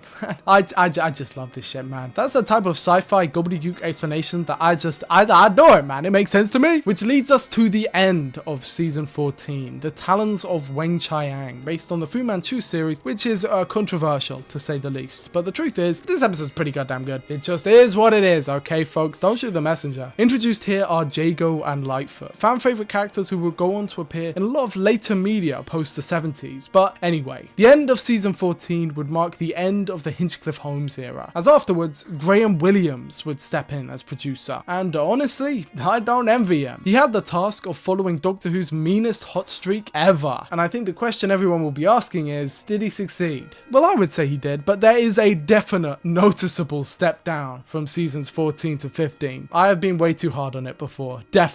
I've called out episodes in season 15 in the past in a way that's honestly way too harsh. But I think it is undeniable to say that an episode like Underworld is just noticeably worse than anything the show has made for the past 14 years. I mean, can you blame me? You probably won't believe me when I say this, but the Hinchcliffe Holmes era wasn't meant to end at season 14. No, Doctor Who's golden age was cut short by the BBC because, believe it or not, they fired him. Yes, they fired the most popular and successful and intelligent Doctor Who showrunner of all time. Why? Why, might you ask? Because, I kid you not, he was too violent for the little kiddies. Aww. Mary Whitehouse is attributed to most of this because she basically wept and cried and was basically a massive weirdo clutching at pearls and saying, "Would you please think of the children?" whilst also wanting to send children off to war because she was a massive hypocrite and horrible. But yes, sadly, the BBC chose her and her coddling association over the best Doctor Who producing duo that we have ever seen. And so they got sacked midway through season 14, which is, I mean, it's just crazy to me. But here we are, folks. Let's move. Season 15 begins with Horror of Fang Rock, an absolute masterpiece of a story. It is a banger, set entirely on a remote lighthouse and introducing the Rutan host, enemies of the Sontarans who have been locked in warfare for thousands of years in a never-ending conflict. The Rutans have the ability to shapeshift and are also made of washing up liquid. Also, Leela's eye color changes here because for some reason in season 14 they made her wear contacts and she didn't want to anymore. So they say she saw an explosion and that changed her eye color. I don't really know why that detail needed an explanation. I wouldn't have noticed, but I guess it's cool to have. Next up is the Invisible Enemy, and while part 1 to this story is great, here we start to see my main problem with this mini era, and that is the over-reliance of the very primitive green screen. CSO, they called it, color separation overlay, and it is bad.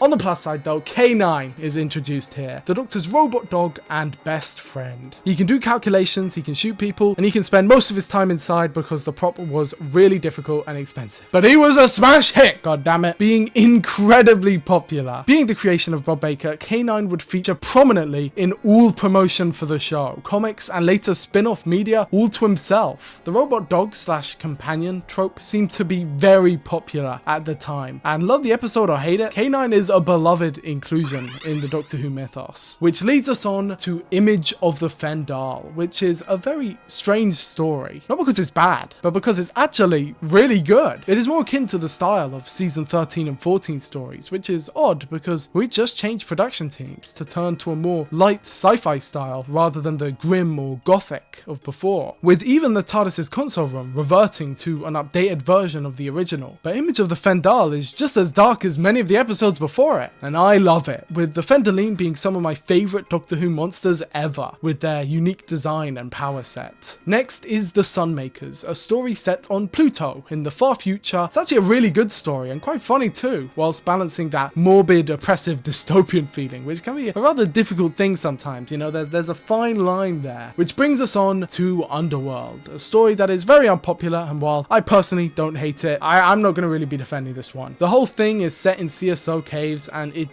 just looks awful. It looked awful when it came out and it looks even worse now. Keep in mind, this came after Star Wars, okay? The most interesting thing about this story is probably its connection to old myths and legends, and luckily K9 has a bit more to do in the story due to it being mostly in studios, but even then, K9's remote control interfered with the cameras, so he couldn't even be used there, okay? With that said, while I think this serial is overhated, you can see the cracks beginning to show, proving just how difficult Doctor Who is to manage, even at the heights of its popularity. And don't for 1 second think Doctor Who is losing that top spot. Oh, not for a long while. Even though this episode probably wasn't adored, season 15 was mega popular, and Doctor Who was kind of untouchable at this point. The season climaxes with the invasion of time, which sees the Doctor returning to Gallifrey, this time to help the Vardens invade. The Vardens, of course, being these floating bits of tinfoil that have psychic powers. But the Doctor defeats them and the day is saved. Oh look, it's the Sontarans. After that, the story devolves into a production nightmare, with the setting supposedly being the inside of the TARDIS, but actually just being an abandoned hospital, which they were able to film at. It's all very silly, all very fun, and I just love it. This story's a banger, okay? Yes, it is almost incomprehensible. Yes,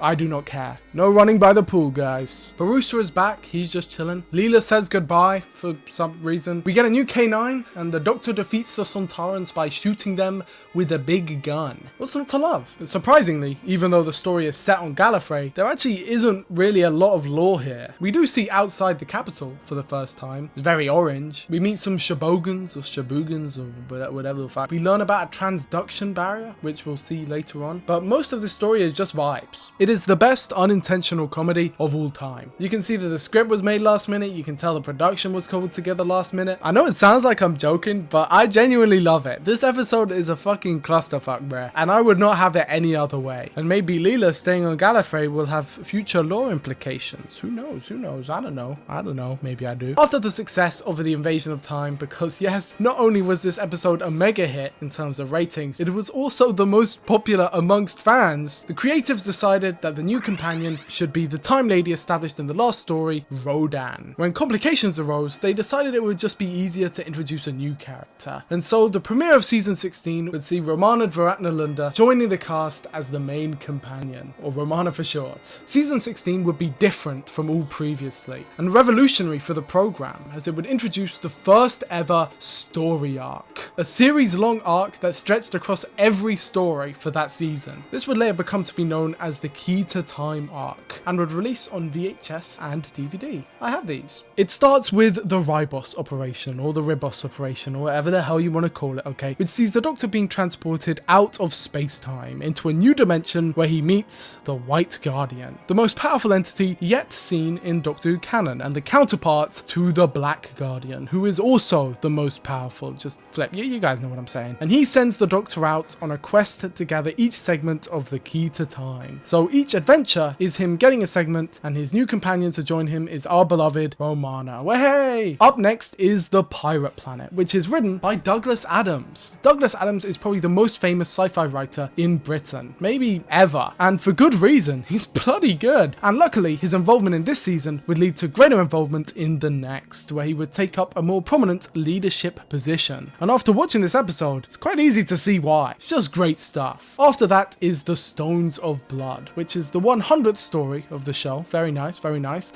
And it's also a complete bait and switch. I personally love this one. I think it's massively underrated, and basically it's about vampires and ceremonies and dark magic, but then it all completely changes when it's revealed that not only are the rocks themselves the vampires, called Ogre, stroke of genius by the way, but also they're aliens who have a mothership waiting above them. And halfway through, the tone just changes from a gothic horror story to a courtroom drama. This one has to be seen to be believed, people. And the novelization is really good too. Of course, goes without saying, as the episodes air, novelizations are coming out almost multiple times a week now. So at least 3 a month at this point. We have got a crazy backlog. And most of them, for the record, are written by Terrence Dicks. Remember when I said he was my favorite writer for the show? He may not have written many episodes exactly, but he did write a fuck ton of books. And I think he has written legitimately more Doctor Who than anyone on the planet. And he even signed my copy too. When I met him, I told him he was my favorite writer and he was very pleased. It was all very nice. How nice. After that is The Androids of Tara, which is a classic doppelganger story that we've seen quite a few of now. And actually, it's rather brilliant. I like this one with all the sword fights and such. Power of Kroll is up next, and ooh, it's a big squid. And would you look at that, we're at the finale. The Armageddon factor served as a major changing point in the story. At this point, Tom Baker was going a little bit mad with power and employed heavy influence on the story and direction the show took itself in. Opposite to it was Mary Tam, who felt her character wasn't really getting much love and decided to call it quits. Adjacent to both was Lala Ward, who hit it off immediately with Tom Baker and was quickly cast to be Romana's regeneration, Romana 2, which would happen after this story. The story in and of itself is nothing really special. I mean, it's fun and I like it, but I don't really want to waste time talking about how they go into a cave and then out of a cave and then in a cave again. They meet this guy called Drax. He's a Time Lord too, and he says that the Doctor's real name is Theta Sigma, which is cool. That's interesting to know. The key to time is completed here as the Doctor fends off against the Shadow, the emissary of the Black Guardian. And of course, he's defeated, but when it's all said and done, the Doctor immediately uses the finished key to time to destroy the key to time. I mean,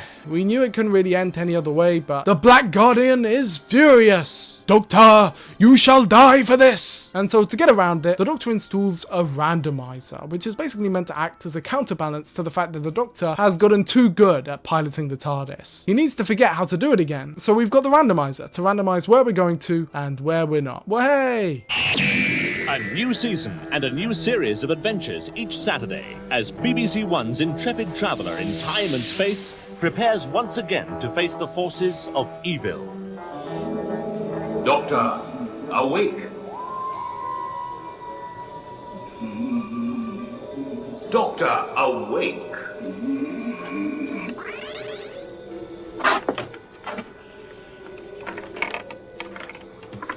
Doctor, awake! I am awake. Who are you? Go away. What do you mean, waking me up in the middle of August? Doctor, I come to bring you a warning. You will be pitted against an evil force. Evil force? What evil force? A race known as the Daleks. Never heard of them. Daleks? Where? Where? What are they doing? That I may not tell you. Then why bring it up in the first place? Forewarned is forearmed. Yes, but I remember once. You will now forget. You will now lose all conscious memory of this morning. Hello? Hello? Somebody there? Did somebody say something?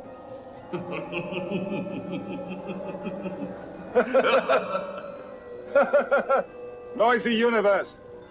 Can't a fellow get a few months' rest around here?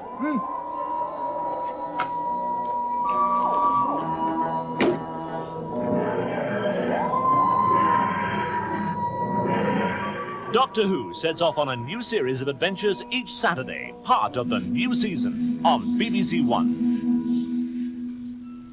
The Daleks are back! And this time it's their destiny to be turned into robots. Yes, Destiny of the Daleks is monumental in the fact that I used to watch it all the time growing up. I love this one and I always will, but also for some reason it is very silly and they turn the Daleks into robots. Terry Nation wrote this one, except he didn't really, because Douglas Adams snuck in and rewrote the whole thing, which led to a whole hullabaloo that led to Terry Nation never writing for the program again. But that makes it sound like it ended on really bad terms, okay? He just kind of never got around to writing for it again. He still liked it and would have returned, just didn't have the time. Anyway, Davros is back and sadly the new actor they got, David Goodison, had to work in a mask that was made for Michael Wisher. So I don't pity the man. And speaking of recasts, due to another falling out / scheduling conflict, K9's voice also had to be changed to Roy Skelton, which they cover up by saying he has laryngitis. Yes, the robot dog. I don't really know the history behind this one because he's back next season, but whatever man, it is what it is. More K9 is always cool with me. And also of course there is Romana too. I briefly touched on it before, but Lala Ward and Tom Baker were very close, and so were the characters of the Doctor and Romana.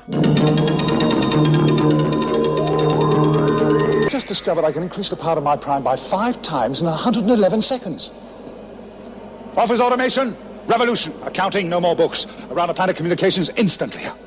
I can design ships, run power stations, oil, gas. Where would the energy industry be without prime? Ask it how to handle a woman. Romana, will you marry? Yes. Oh, prime. Also, they got married the following year, so there's also that. There is very clearly tension here. And you know what I like. I think it's cute. Usually, I am genuinely kind of an anti-shipping guy because I have just seen shippers tear fandoms apart and go completely wild and rabid. And probably the most toxic part of every single fandom I've ever seen is the shippers. No offense, you guys. You guys know it's true. But here, with this specific case, just this one, I'll allow it, okay? The only ship that I will allow. And also, when Romana regenerates, it's shown that Time Lords can regenerate at will in this very weird sight gag where Romana goes through a bunch of regenerations like she's clothes shopping. I wonder if this will somehow have lore significance. But the main takeaway from this episode is there is a war between the Daleks and these guys called the Movellans. The Daleks get blown up and Davros gets sent to prison in a cryogenic freezing chamber. Next story, City of Death. Wait a second. What? We're already on City of Death? Where'd the time go? Man, it feels like just 2 seconds ago we were talking about Unearthly Child. Now we're talking about City of Death? It's trippy, man. Anyway, City of Death is the peak of the entire show, clocking in at a staggering 16.1 million viewing figure. City of Death stands at the very tippy top, but not without trade-off, as we will go over later. This story is what we like to call in the business a Douglas Adams masterclass, with its sharp, witty, and hilariously funny dialogue, perfect performances from every cast member, inspired storyline, and just beautiful location footage. City of Death takes us to Paris, as the Doctor and Romana continue to go on romantic dates throughout the whole universe. Here, they quickly become embroiled in a conspiracy as the Doctor discovers a crack in time and a plot to steal the Mona Lisa. It turns out it's this guy, Scaroth, who has been split across all of time and space and is trying to reform himself so that he can save the Jaggeroth. And this guy, Duggan, is a police officer trying to get to the bottom of the case. It is just a perfect story and one of the best in the show's history, leading us straight into Creature from the Pit, which, oh,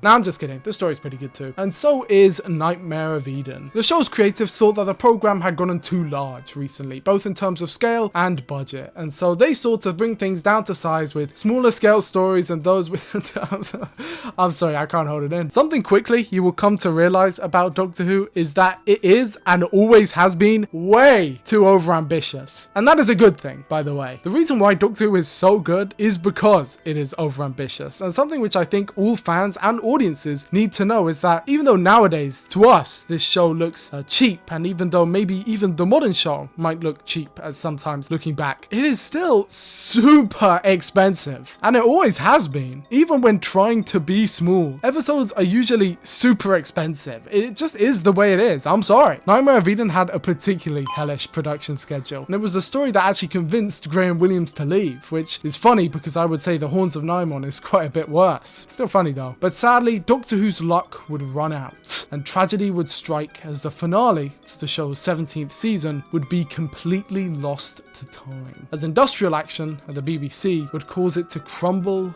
before it could ever be fully finished or read. And I thought after the 60s there wouldn't be any more missing episodes. God damn it. Okay, so let me break it down real quick. The late 70s were a pretty shit time. Everything kind of sucked, and everything went on strike all the time. Earlier in the year, that meant ITV went on strike. And as at that time there were no other channels besides BBC and ITV, this meant that Doctor Who was basically running against no competition, leading to City of Death's ridiculous viewing counts. But now the pendulum had swung the other way, and things were coming back to bite them, as Sharda, in its half-finished state, would not be able to be finished due to strikes of its own. This time at the BBC. And it's a shame too, because this story is a banger. It was a myth, a legend for years and years after, as all the location footage was still shot and even some of the studio stuff, but alas, the episode was lost, and Graham Williams and Douglas Adams left the show. At least Horns of the Nimon is pretty funny, and look, there's the Nimon! I feel like me saying all this makes it seem that Doctor Who was in a pretty rough spot at the time. It wasn't, by the way. As I said, City of Death saw the show's highest popularity ever, and growing since the start of the Tom Baker era was a real fandom. Like, genuinely. Something that had never been seen before, outside of maybe Trekkies in the States. Doctor Who was a phenomenon. It enraptured the youth, and had even gone international at this point, with dedicated fans all round the globe. And so it was decided that Doctor Who Weekly would be released. Later renamed Doctor Who Monthly, later renamed Doctor Who Magazine, this mag is a staple of Doctor Who fan culture, and would feature fans writing in, sneak peeks, and exclusive comic books. The Doctor Who fan club had been fully established, and there was this one guy, this one Scottish guy, forget his name, he was like the head of it or something. I think it was Peter Capaldi? I don't remember. Either way, I'm sure he's not important. Wink. But there were many fans writing in all the time. Stephen Davies, that kid from earlier, David McDonald, whoever that kid is, sounds like he's got a farm, doesn't he? But anyway, what I'm trying to say is that this show was popular, and currently it had no producer. So what we're saying is we need someone to step in, someone with a unique vision, someone who's a fan of the show, someone who's been working on the program for a very long time. John Nathan Turner was born on the 12th of August 1947 and was the first ever creative for the show to have grown up with it as it came out. He was a fan of the show since very early on, although he did have a habit of making fun of William Hartnell's weird. It should be mentioned though that due to no repeat viewings, these observations and jokes he would make were based entirely off of one viewing of each episode. Either way, he was a big fan of the show and also very talented in media arts, having done the job many times before, even as a teenager. He got a job at the BBC after meeting Graham Williams, and he quickly made his way up the ranks, becoming floor manager of Doctor Who, and also working on the other popular show at the time, All Creatures Great and Small, which starred some random up-and-comer going by the name of Peter Davison,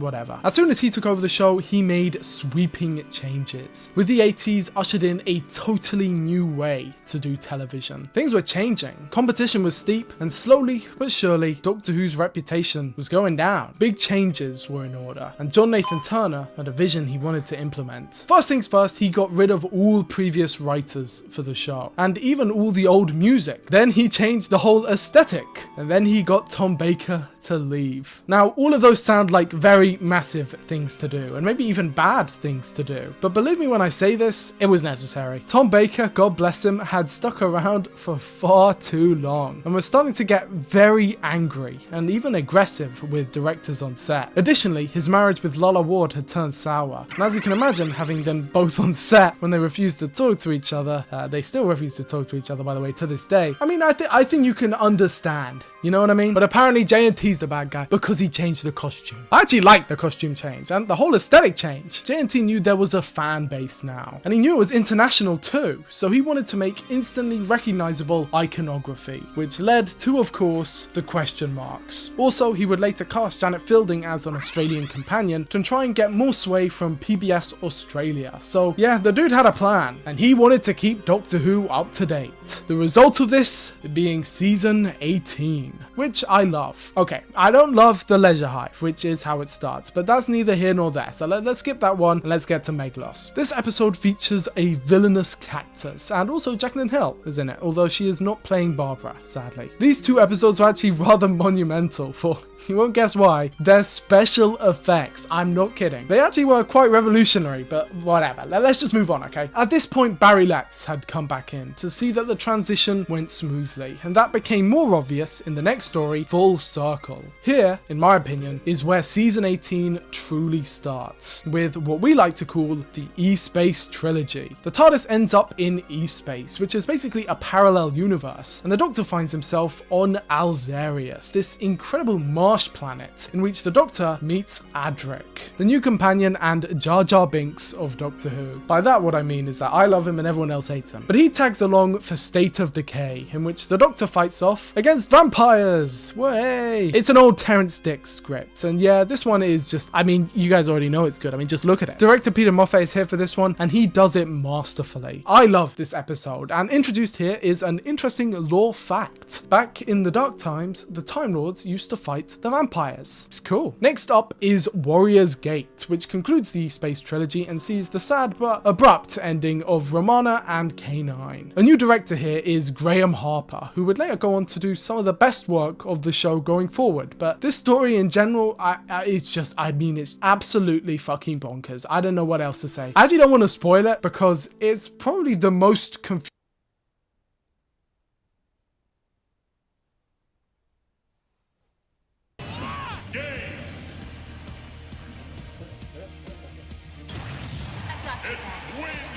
That was easy.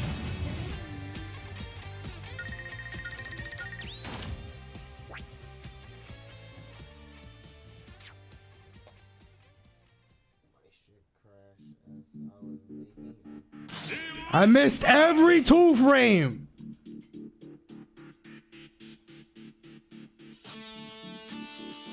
This fucking dog shit, Yakuza shit on my fucking playlist, bro. I'm tired of this shit.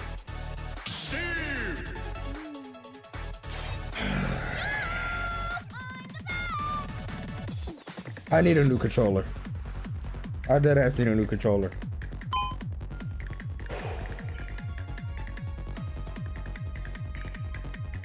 But I will beat this Iron Man.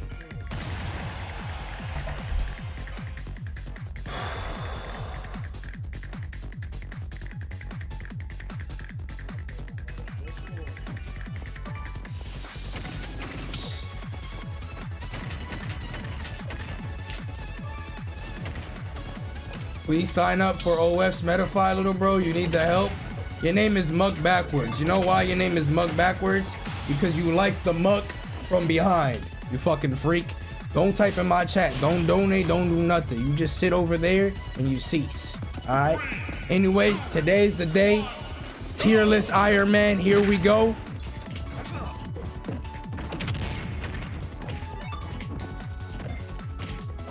Pity win. You're not even good, Chief.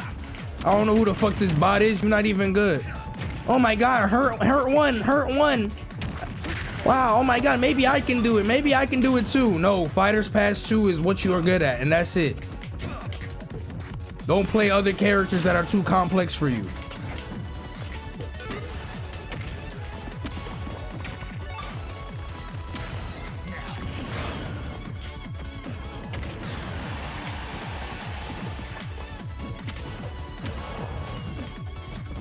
Magma.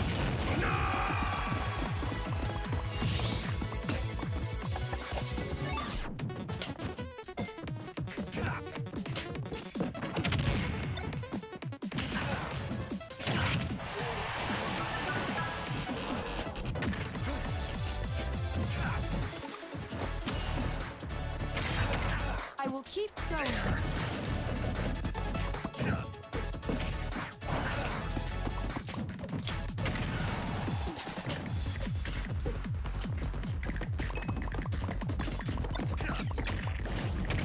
That's how you do it, Akula.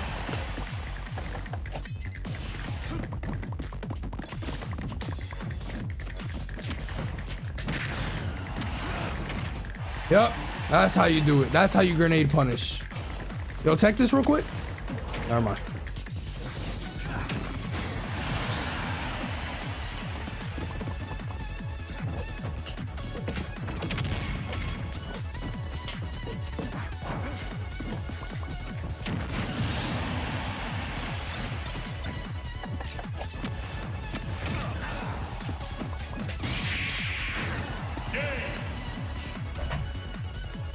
I've had enough of all the clownery this region has on Elite Smash. They think they're good. They think they're good, huh? I'm not losing no more.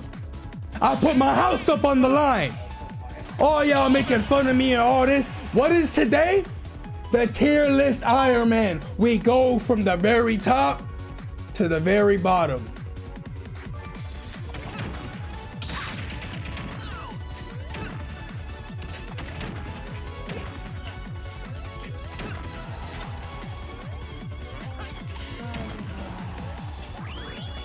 Yeet!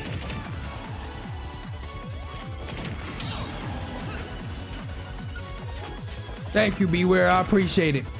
Positivity overall. I won't let the negativity consume me like it's consumed y'all.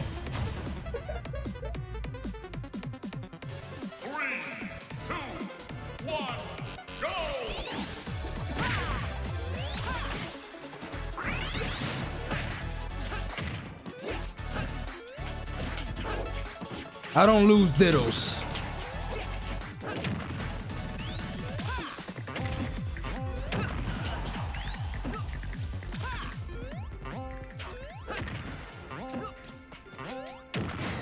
I don't lose diddles. Sorry, Sonics.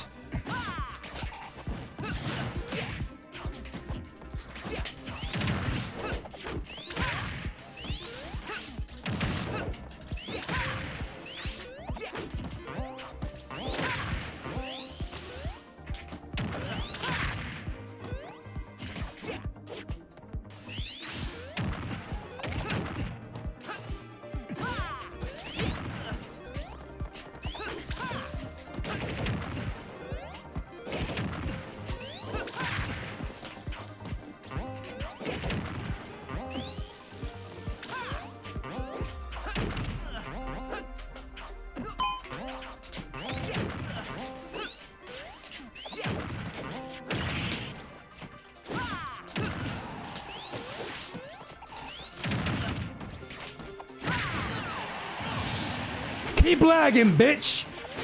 You are not on my level. We cook.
The haters super chat more than the Glazers on average, but it's alright. Let them be glazed donuts all they want.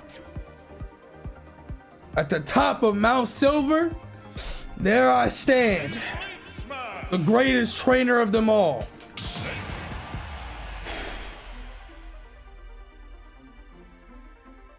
How'd I get so good with Sonic? 28 years ago, it was predetermined.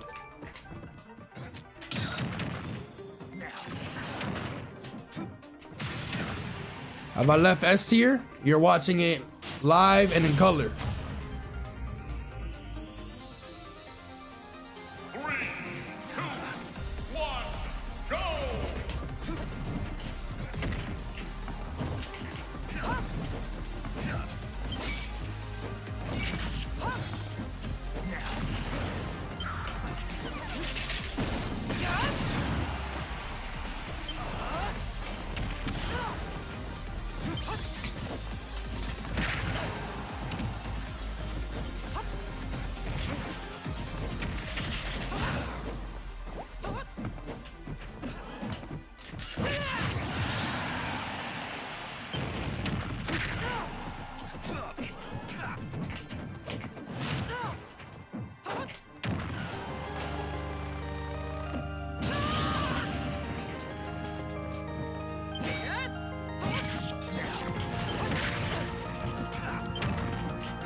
No mana?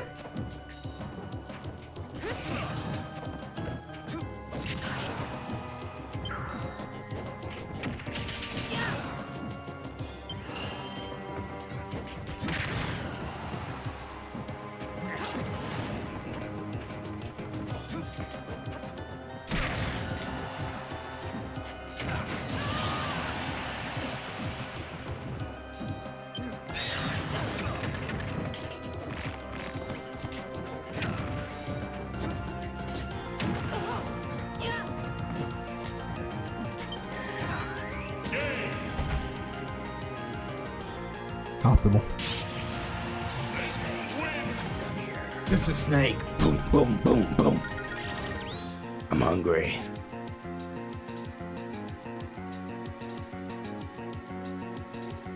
He knew the result. He knew the skill gap was ginormous. I respect those that just want to get annihilated and just move on.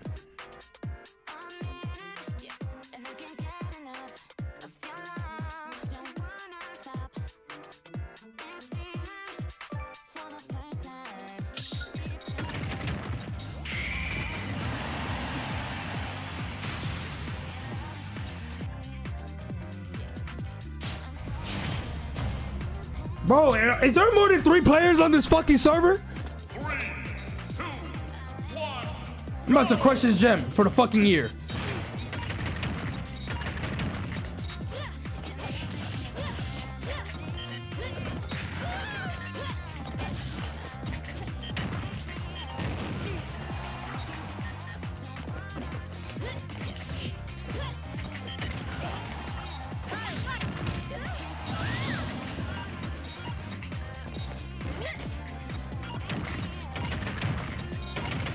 You are watching a master at work.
Never doubt.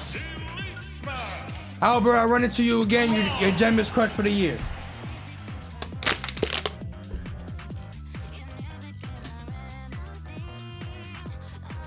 Do not gas set up like this.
it. Feel the burn.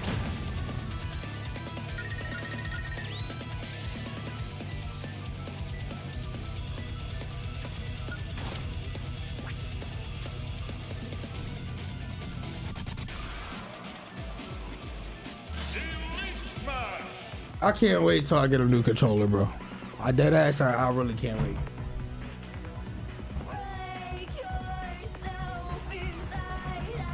I'm locking the fucking 100 gifted subs. If I don't get the 100 subs, the stream is over. No, run!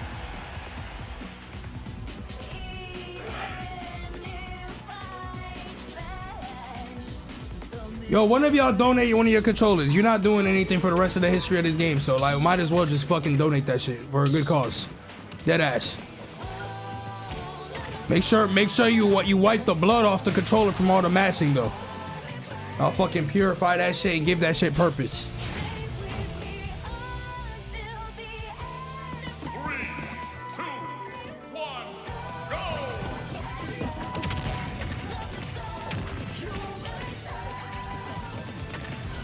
Sorry, chat. That was negativity. That was negativity.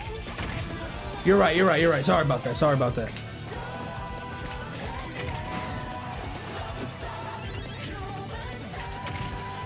Positivity vibes. This is the run. Magma.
Make it past 10 characters this attempt, I'll give 10 subs. Get ready to gift 1,000, otherwise you're perma. Black Smoke with the tier 2. Thank you so much. I appreciate you, Chief.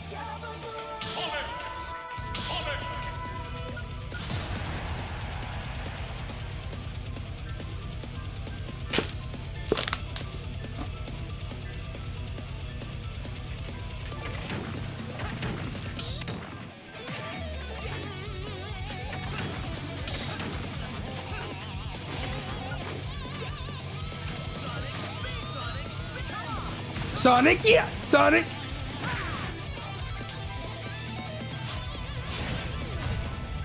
Bro, I've been playing for an hour and I've only ran into the same 5 motherfuckers.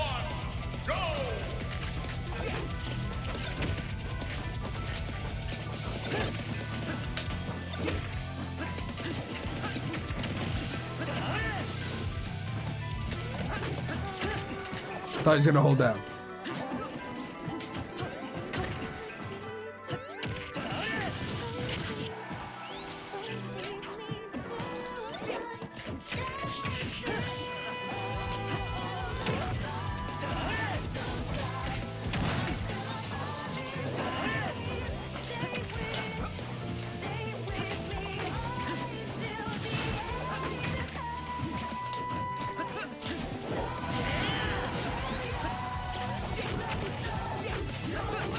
Bro! Oh my god, my shit is just missing.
It was almost too easy.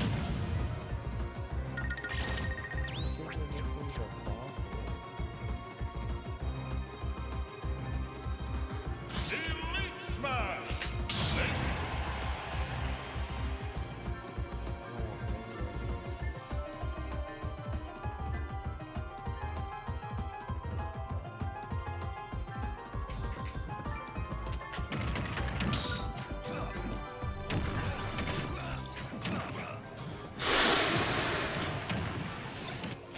I shall release all the toxins